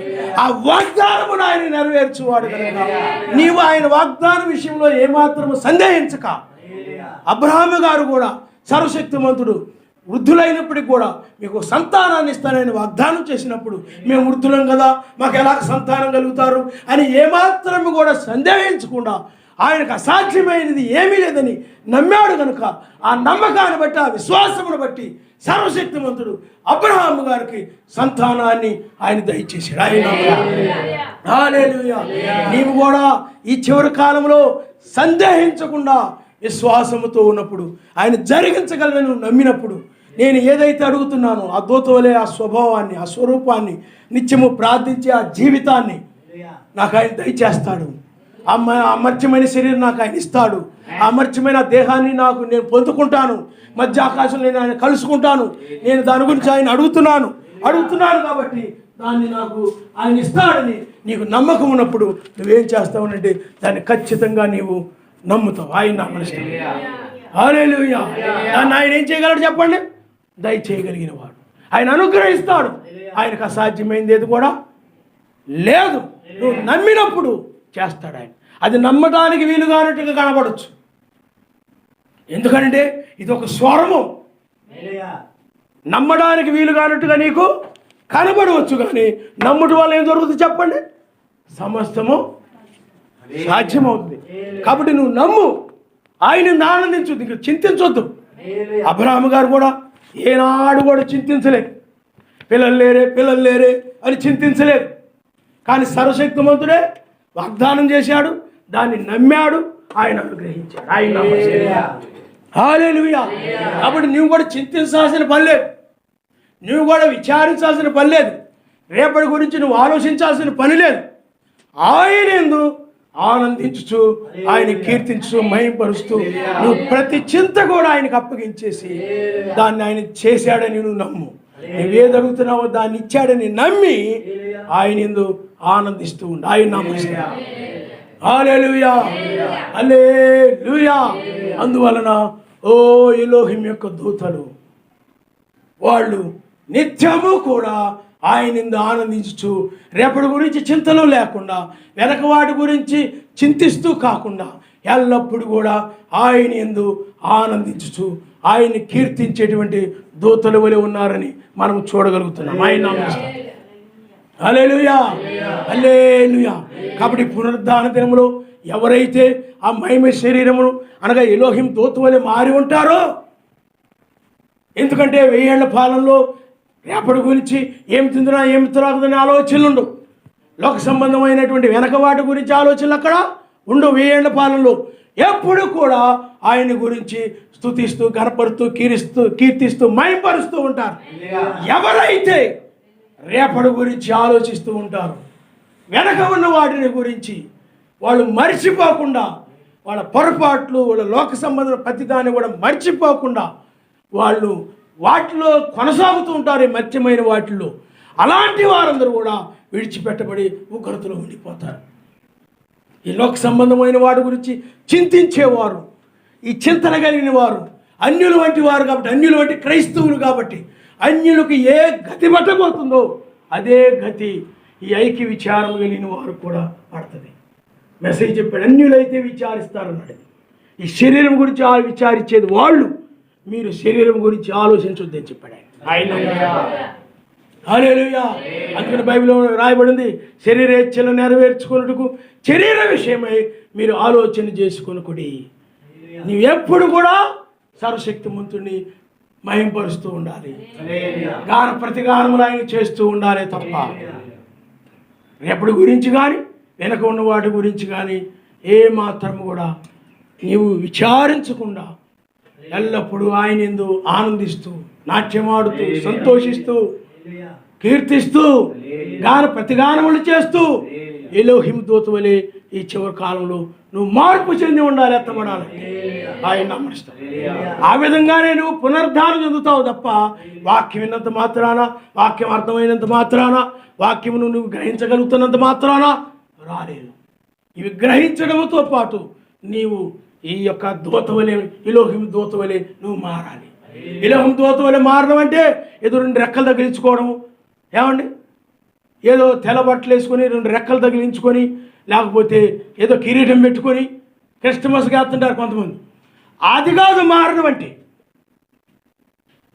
గాన ప్రతిగానములు చేయొచ్చు, పరిశుద్ధుడు పరిశుద్ధుడు పరిశుద్ధుడని ఆయన గానపరుస్తూ నిత్యము ఆయన మహింపరిచేటువంటి దూత వలె ఈ చివరి కాలంలో నువ్వు మారితేనే నీ శరీరం మార్పు చెంది పైకి వెళ్ళిపోతుంది. ఆయన హల్లెలూయా, హల్లెలూయా. మహిమ రూపముగా మారి యాషువతో నుండును, యాషువతో నుండును. మహిమ రూపముగా మారి యాషువతో నుండును, యాషువతో నుండును. మాటి గోడారప్పుడు బలహీనమై నశించునది. హల్లెలూయా. మాటి గోడారప్పుడు బలహీనమై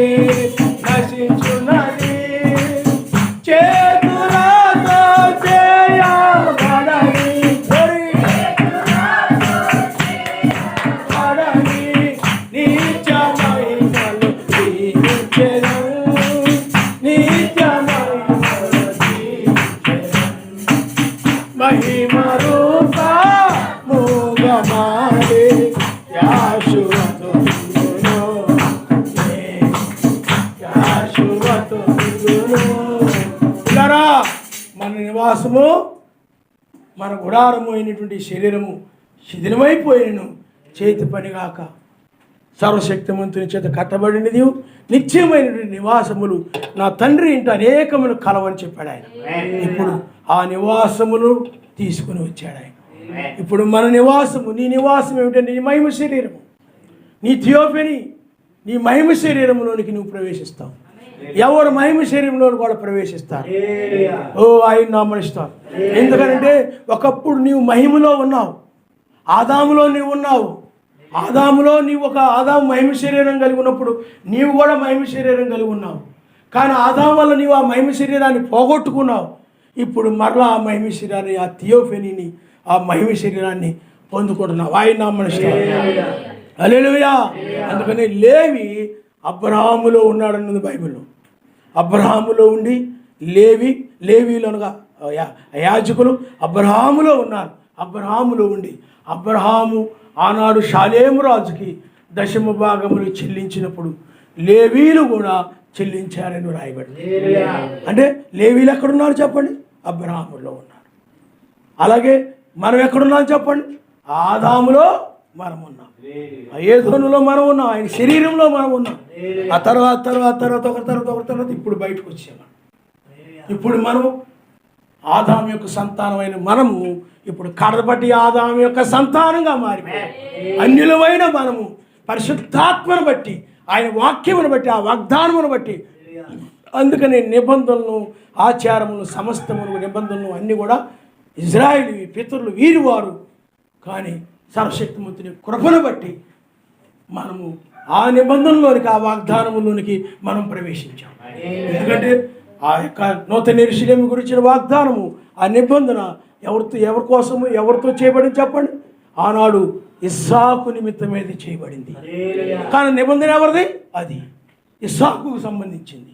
ఇష్మాయేలుకి ఇప్పుడున్న అరబ్ దేశాలు, అది ఇష్మాయేలుకు చేయబడిన నిబంధన. ఆగరు, శారా వాళ్ళు ఇద్దరు 2 నిబంధనలు అయి ఉన్నారని బైబిల్ చెప్తా ఉంది. కాబట్టి ఇప్పుడు మనం పొందుకునే నిబంధన మెస్సీని బట్టి, ఏ నిబంధనకు సంబంధం లేని మనము మెస్సీని బట్టి ఇప్పుడు నిబంధనా జనులు అయ్యాం. ఆయన యొక్క జనులమై ఇప్పుడు మనము ఆ థియోఫనీలో, ఆ మహిమ గుడారంలో మనం జీవిస్తున్నాం. మన మహిమ గుడారం ఏమిటి చెప్పండి? నీతి, సమాధానము, పరిశుద్ధాత్మ ఆనందమే. అదే మన నివాసం. అక్కడ కూడా అలాగే ఆ దేశంలో, ఆ రాబోయే రాజ్యంలో అక్కడే మనము ఆ విధంగా నివాసము చేస్తాము. అందుకని యెరూషలేము, నూతన యెరూషలేమి మన నివాసం. నూతన యెరూషలేములో ఏమిటో చెప్పండి? నీతి, సమాధానము, పరిశుద్ధాత్మేందని ఆనందం. అందుకని ప్రకటన గ్రంథంలో ఆ పెళ్లి కుమార్తె ఆ యొక్క పైన ఉన్నటువంటి ఆ నూతన యెరూషలేము వలె, ఏమండి, ఆ పెళ్లి కుమార్తె వలె నూతన యెరూషలేము అలంకరించబడి ఉన్నది. ఆయన నామమున. కాబట్టి పిల్లారా, ఇప్పుడు మనము ఆ మహిమ శరీరము ధరించుకొని పైకి వెళ్ళే వారంగా మనం ఉన్నాం. కాబట్టి ఆ మహిమ శరీరం పొందుకోవాలని అంటే నువ్వు దేవదూత వలన, ఎలోహిం దూత వలె మారడం తప్ప మరొక మార్గం లేదు. నిత్యము గాన ప్రతిగానములు చేస్తూ రేపటి గురించి ఆలోచించకుండా వెనక ఉన్న వాటిని మర్చిపోయి అవి బుర్రలో పెట్టుకొని, భవిష్యత్తును గురించి బుర్రలో పెట్టుకొని నీవు ఆటి గురించి ఆలోచిస్తూ ప్రార్థనకు దూరం అయిపోయి, స్తుతించడానికి దూరం అయిపోయి, కీర్తించడానికి దూరం అయిపోయి, ఈ బుర్రలో ఇవన్నీ కూడా రేపటివి, గతాన్ని అన్నీ కూడా బుర్రలో పెట్టుకొని, ఈ హృదయంలో పెట్టుకొని నీవు ఉన్నట్లయితే నీ విడిచిపెట్టబడతావు. నీ మీద ఉగ్రత వచ్చేస్తుంది. కాబట్టి ఉగ్రత నుండి తప్పించుకోవాలనంటే, అందుకని మీరు గమనించండి, ఎవరైతే ఈ వాక్యం లోబడుతున్నారో వారు అమర్చమైన ఆశీర్వాదంలోకి వెళ్ళిపోతూ ఉంటారు. ఎవరైతే ఈ వాక్యం విని చదివి తిరస్కరిస్తూ ఉంటారో, దాని ప్రకారం లోబడరు, వాళ్ళ మీద ఉగ్రత వెళ్ళిపోతూ ఉంటారు. అందుకని మనం ఉన్న దినం ఏమిటి చెప్పండి? ఉగ్రత దినం. కాబట్టి చివరి కాలంలో నీవు ఎలోహిం దూత వలె మారుట ద్వారానే పైకి నీవు కొనుక్కోబడాలి. ఆయన నామమున. హల్లెలూయా. కాబట్టి పిల్లారా, ఆలోచన చేయండి. ఇప్పుడు మనం పునరుద్ధాన సమయంలో మనం ఉన్నాము, పునరుద్ధాన కాలంలో మనం ఉన్నాము. కాబట్టి నీవు దూత వలె మారవలసిన సమయం ఇదే, దూత వలె ఉండవలసిన సమయం ఇదే. ఎలోహిం దూత వలె నిత్యము గాన ప్రతిగానములు చేస్తూ నీవు ఆయన వాక్యమును పాటిస్తూ ఆయన యందు నువ్వు ఆనందిస్తూ, నువ్వు పనుల్లో ఉన్నా, ఏట్లో ఉన్నా సరే వాటి గురించి నువ్వు ఆలోచించకుండా, రేపటి గురించి నువ్వు ఆలోచించకుండా నీవు దూతవలే ఉండాలి. దూతవలే నేను ఆయన్ని ఆరాధించాలనే గురి కలిగి నీవు ముందుకి కొనసాగుతూ ఉండాలి. ఆయన నామనిస్తాను దీన్ని నువ్వు తగ్గించుకుంటూ ఆయన నామనిస్తాను. హల్లెలూయా, హల్లెలూయా. కాబట్టి పిల్లారా, పునరుద్ధాన దినమందు ఎలోహిం దూతవలే మారుట. ఇప్పుడు నువ్వు మారాలి. ఈ వర్తమానం ద్వారా, ఈ వాక్యము ద్వారా నీకు గతము గురించి ఇకపోద్ది, నీకు భవిష్యత్తుని గురించి నీవు ఇంకా ఆలోచించకుండా ఇక పూర్తిగా పరలోక సంబంధ దూతవలే నువ్వు మారిపోతావు. నువ్వేదో ఇంకా సమయం ఉంది అనుకుంటున్నావేమో, ఆ తర్వాత చూద్దాంలే, ఎప్పటి నుంచి ఇలాగ చెప్తున్నాడు కదా, తర్వాత మారదాంలే, ఇంకా టైం ఉంది కదా, ఇంకా కాలం ఉంది కదా, ఈ జామ్ ఇంకా ముగియలేదు కదా, ఇంకా సమయం ఉందని నువ్వు అనుకుంటున్నావేమో. ఎప్పుడు ఎన్న వాక్య ప్రకారంగా అప్పుడు నడుస్తూ ఉండాలి. లేదనుకో విడిచిపెట్టబడతావు, ఉగ్రతలోకి వెళ్ళిపోతావు. అప్పుడు నిన్ను రక్షించేవారు ఎవరు ఉండరు. నిన్ను రక్షించేవారు ఎవరు కూడా ఉండరు. మనిషికి ప్రాముఖ్యమైనవి ఏమిటి చెప్పండి? ఆహారము, వస్త్రం. ప్రాణానికి ఏం కావాలి? ఆహారం కావాలి. శరీరానికి ఏమి కావాలి? వస్త్రము కావాలి. వీటి గురించి ఆయన విచారించొద్దన్నారంటే ఇంక నువ్వు వీటి గురించి, వీటి తర్వాతే ఏమైనా, ఏ వస్తువులని ఏమైనా కూడా వీటి తర్వాతే. కనుక నీవు వీటిని గురించి ఆలోచించొద్దన్నాడంటే ఇంక లోకంలో ఇంకా ఏటిని గురించి కూడా నువ్వు ఆలోచించకుండా ఒక ప్రార్థనా మందిరముగా మారిపోయి ఉండాలి. అందుకే ఆయన అంటాడు, ఇజ్రాయిల్ ఆ యొక్క ఆలయములో, ఎందుకంటే ఆ మందిరం అనేటువంటిది మనము ఆయనకు వధువుకు సాదృశ్యంగా ఉంది. ఆ యొక్క ఆలయములో వీళ్ళు వ్యాపారం చేస్తూ ఉన్నారు. ఈనాడు కూడా మత్స్య సంఘాల్లో, కొన్ని సంఘాల్లో చర్చిలో పుస్తకాలు అమ్మడం, అయ్యమ్మడం, ఇయ్యమ్మడం, వ్యాపారం చేస్తూ ఉంటారు. కానీ ప్రియులారా, బైబిల్ వాక్యం బట్టి చూసినట్లయితే ఆయన మందిరము ప్రార్థనా మందిరం అని బైబిల్ చెప్తూ ఉన్నది. ఆయన ఆ యొక్క యెరూషలేముకు వచ్చినప్పుడు ఆయన ఏం చేశాడనండి, ఆ యొక్క మందిరము వ్యాపారంతో నిండిపోయినది. అది ఒక ప్రార్థించుకునే మందిరముగా ఉండాలి. ప్రార్థనా పరులకు అది అనుకూలమైన మందిరముగా ఉండాలి. కానీ అది ఆ విధంగా లేకుండా వాళ్ళు అది వ్యాపారపు ఇల్లుగా చేశారు దాన్ని. అప్పుడు సర్వశక్తిమంతుడు లేకపోతే మెస్సయ్య ఆ యొక్క పావురములను, అక్కడ ఉన్నటువంటి లేక దూడలను, ఆ యొక్క నోకలను, రోకలను, వాటన్నింటినీ కూడా త్రోసివేసి నా మందిరము ప్రార్థనా మందిరం అని చెప్పాడు ఆయన. అయితే ఆ మందిరము ఆ యొక్క ప్రకృతి సంబంధమైన ఆ మందిరము అది కూల్చివేయబడింది. రాయి మీద రాయి లేకుండా కూల్చివేయబడింది. కానీ ఆత్మ సంబంధమైన మందిరం తిరిగి లేచింది. అది పెంతెకోస్తు పండుగ దినాన్ని 8వ దినములు అది ఒక మేడగదిలో ఉన్నారు వాళ్ళందరూ కూడా, పరిశుద్ధ ఆత్మను పొందుకున్నారు వారందరూ కూడా. అప్పుడు ఏక ఆత్మ, ఏక మనసు, ఏక హృదయం కలిగి వాళ్ళు ఎడతెగక ప్రార్థిస్తూ ఉన్నారు. ఆయన ఓ ఎలోహిం యొక్క దూతల వలె మారిపోయారు. వాళ్ళు రేపటి గురించి ఆలోచించడం లేదు, వెనక ఉన్న వాటి గురించి ఆలోచించడం లేదు. వాళ్ళు ఏది కలిగి ఉన్నారో తీసుకొని అపోస్తుల పాదముల దగ్గర పెట్టారు. ఎవరి అక్కర కొలది వాళ్ళకు పంచిపెట్టారు అన్న బైబిల్లో. ఆ విధంగా ఒక ఇంటి వారి వలె, ఎలోహిం యొక్క దూత వలె వాళ్ళు మార్పు చెందారు. పరిశుద్ధాత్మ యందు ఆనందిస్తూ ఉన్నారు, ఆయన యందు ఆనందిస్తూ ఉన్నారు. ఇంటింటా కూడుకొనుచు ఆయన్ని స్తుతిస్తూ, గణపరుస్తూ, కీర్తిస్తూ వాళ్ళు ఒక పునరుద్ధానం చెందిన వారుగా వాళ్ళుండి ఆ యొక్క ఎలోహిం దూత వలె వాళ్ళు ఉన్నారని మనం చూస్తున్నాం. ఈనాడు చాలామంది క్రైస్తవులు మేము అబ్రహాం పిల్లలమి, మేము పాస్టర్ గారి పిల్లలమి, దానికి పిల్లలమి, దీని పిల్లలం అంటారు. కానీ ఆ గర్వము తప్ప ఏమాత్రం కూడా ప్రార్థనా జీవితం వాళ్ళకి ఉండదు. నామకార్థంగా ప్రార్థన చేయడమే. నామకార్థ ప్రార్థన, ఏదో ప్రార్థన చేయకపోతే ఏమైనా జరుగుతుందేమో నేను భయపడిపోయి ప్రార్థన చేయాలి కదా అని ఏదో అరగంట, పావుగంట, 5 నిమిషాలు చిన్న ప్రార్థన చేసేసి ఇంకా తర్వాత ప్రార్థన మనసు వాళ్ళకు ఉండనే ఉండదు. కానీ నాడు నీవైనట్లయితే ఎలోహిం దూత వలె ప్రార్థనా మనసును నువ్వు కలిగి ఉంటావు. అందుకని ప్రార్థించుట వలన భూ సంబంధమైన మాట మీద నీకు మనసు పోదు.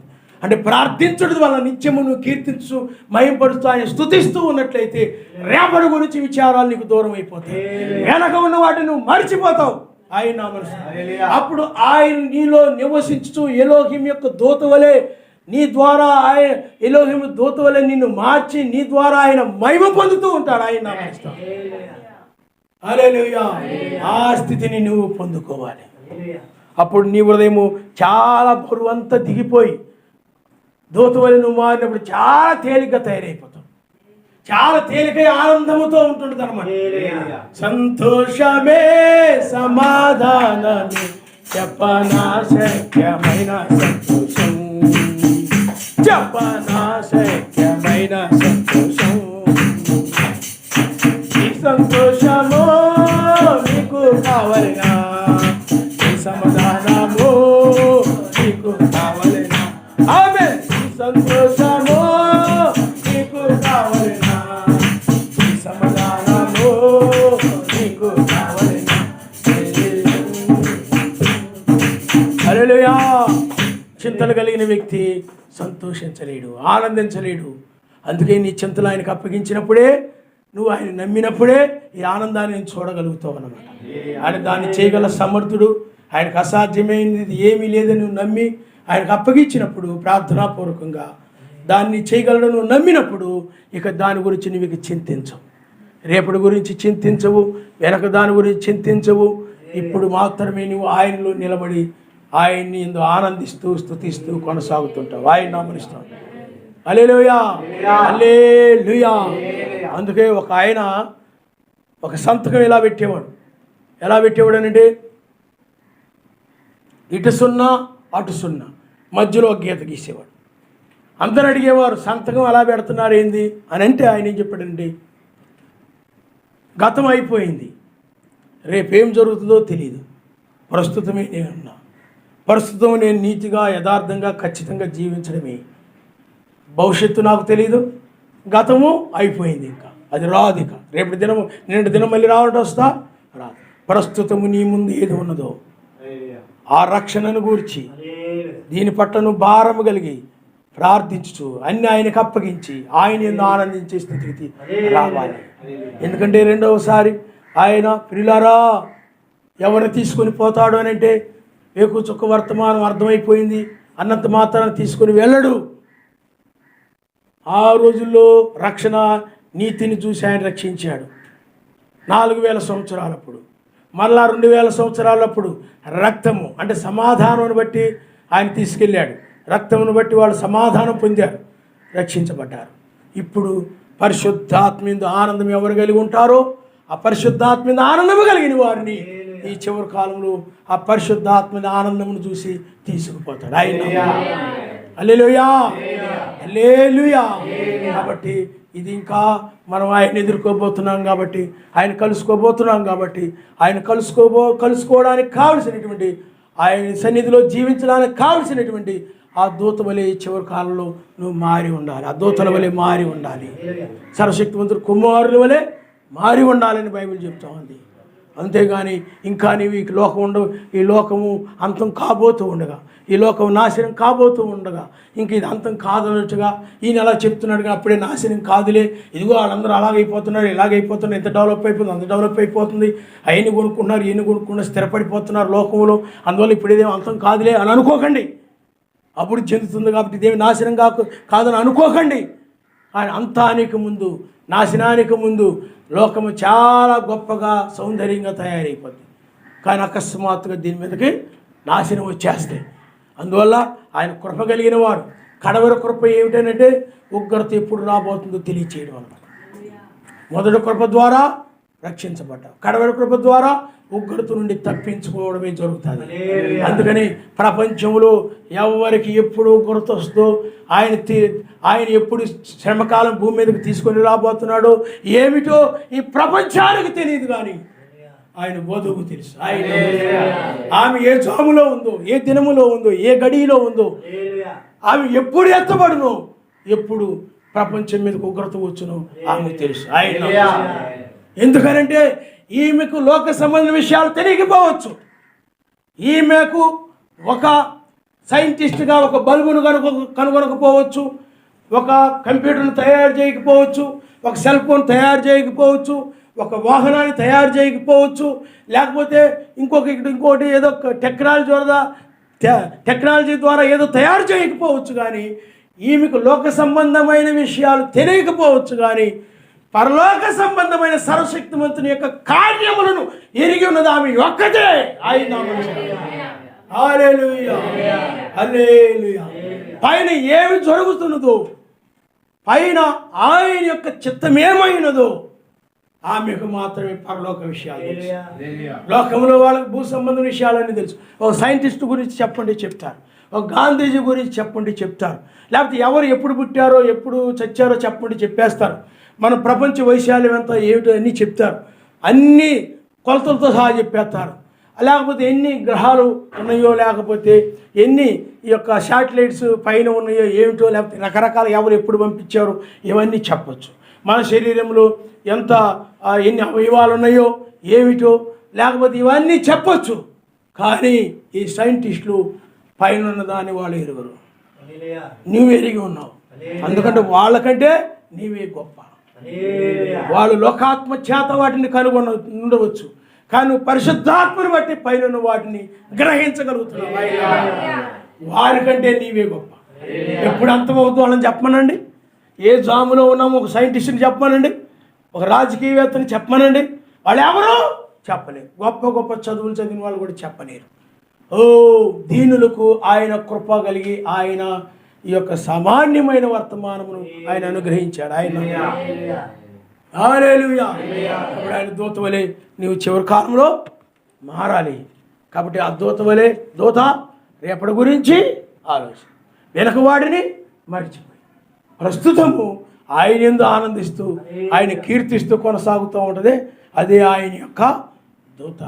ఎల్లప్పుడూ ఆయన పరిశుద్ధుడిని ఘనపరుస్తూ ఆయన యందు ఆనందిస్తూ ఉంటుంది తప్ప లోక సంబంధమైన వాటి యందు ఆనందం ఉండదు. ఏదైనా కొనగానే ఆహా మా ఆవిడ చాలా మంచిది, ఈరోజు మార్కెట్కి వెళ్ళి బలి తెచ్చింది, మా ఆయన చాలా మంచి చూడండి, పైకేదో భక్తి అంటుంటాడు, కానీ లోకంలో ఆయన్ని బాగా తెచ్చేస్తుంటాడండి. లేకపోతే మా పిల్లలు చాలా మంచి చూడండి, నాకు ఏమి కావాలన్నా వాళ్ళు సంపాదించిన డబ్బులతోటి అవి భలే కొంటుంటారండి, చాలా బాగుంటుందండి నువ్వు అనవచ్చు. ప్రియులారా, ఆయన వధువు మాత్రము ఆయన యందు ఆనందిస్తుంది, వీటి యందు ఆనందించదు, వీటిని బట్టి సంతోషపడదు. దూతలు కూడా ఆయన బట్టి ఆనందిస్తూ ఆయన స్తుతిస్తూ ఉంటారు, కీర్తిస్తూ ఉంటారు. ఆ దూతలుగా మనం మారాలి. ఆయన అమరుస్తాం. ఆ దూతల్లో ఒక దూతలుగా మనం మారాలి. నువ్వు మారి ఉండాలి. ఎత్తబడాలంటే ఇది రాకుండా నువ్వు కొనుక్కోబడలేవు.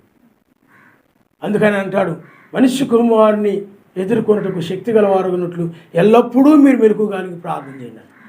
ఎల్లప్పుడూ ఆయన ఎదుర్కోవడానికి కావాలి శక్తి కావాలంటే, ఈ మనిషి శరీరం మార్పు పొంది పైకి వెళ్ళిపోవాలంటే ప్రార్థనా శక్తి ఉండాలి. మెస్సేజ్ కూడా ప్రార్థిస్తున్నప్పుడు ఆయన శరీరం మారిపోయింది, అని ఒక ఏంజల్గా మారాడు. దూత వలె మారిపోయినప్పుడు ఆ శరీరం కూడా మారిపోయింది. నీవు కూడా ఈనాడు కూడా ఎప్పుడు కూడా ప్రార్థించేటువంటి వ్యక్తిగా నీవు ఉండాలి. అందుకే మనం గతంలో చూసాం, నీవు ఈ సాక్ష్యాన్ని సంపాదించుకోవాలి. అతడు మంచి ప్రార్థనాపరుడు, వినయము కలిగిన వాడు, దీనత్వము కలిగిన వాడు, జాలి కలిగిన వాడు, కనికరము కలిగిన వాడు, క్షమించే గుణము కలిగిన వాడు, ప్రేమ కలిగిన వాడు. ఆ సాక్ష్యాన్ని సంపాదించుకోవాలి. అంతేగాని ఇతడికి ప్రేమ ఉండదు, ఇతడిలో సహనం తక్కువ, ఇతడికి లేకపోతే దీర్ఘశాంతం లేదు, లేకపోతే ఇతడికి అసూయ ఉంది, లేకపోతే ఇతడికి కక్ష ఉంది, ఇతడిలో లోకాశలు ఉన్నాయి, లేకపోతే ఇతడిలో ధనాపేక్ష ఉంది, ఇతడిలో ప్రార్థనా జీవితం లేదు, ఇతడి కోపం ఎక్కువ, లేకపోతే ఇతడికి సహనం తక్కువ. ఇలాంటి సాక్ష్యాలు నువ్వు కలిగి ఉండకూడదు. ఇంకా నీ క్రియలను బట్టి, నీ జీవితాన్ని బట్టి నువ్వు ఆ సాక్ష్యాన్ని సంపాదించుకుంటావు. ఆయన నామస్తు దూత వలె నువ్వు ఎల్లప్పుడూ స్తుతిస్తూ కీర్తిస్తూ ఉన్నావు అనుకోండి, నీ గురించి అతడు ఎప్పుడు కూడా కీర్తిస్తూ స్తుతిస్తూ మహింపరుస్తూ ఉంటాడు.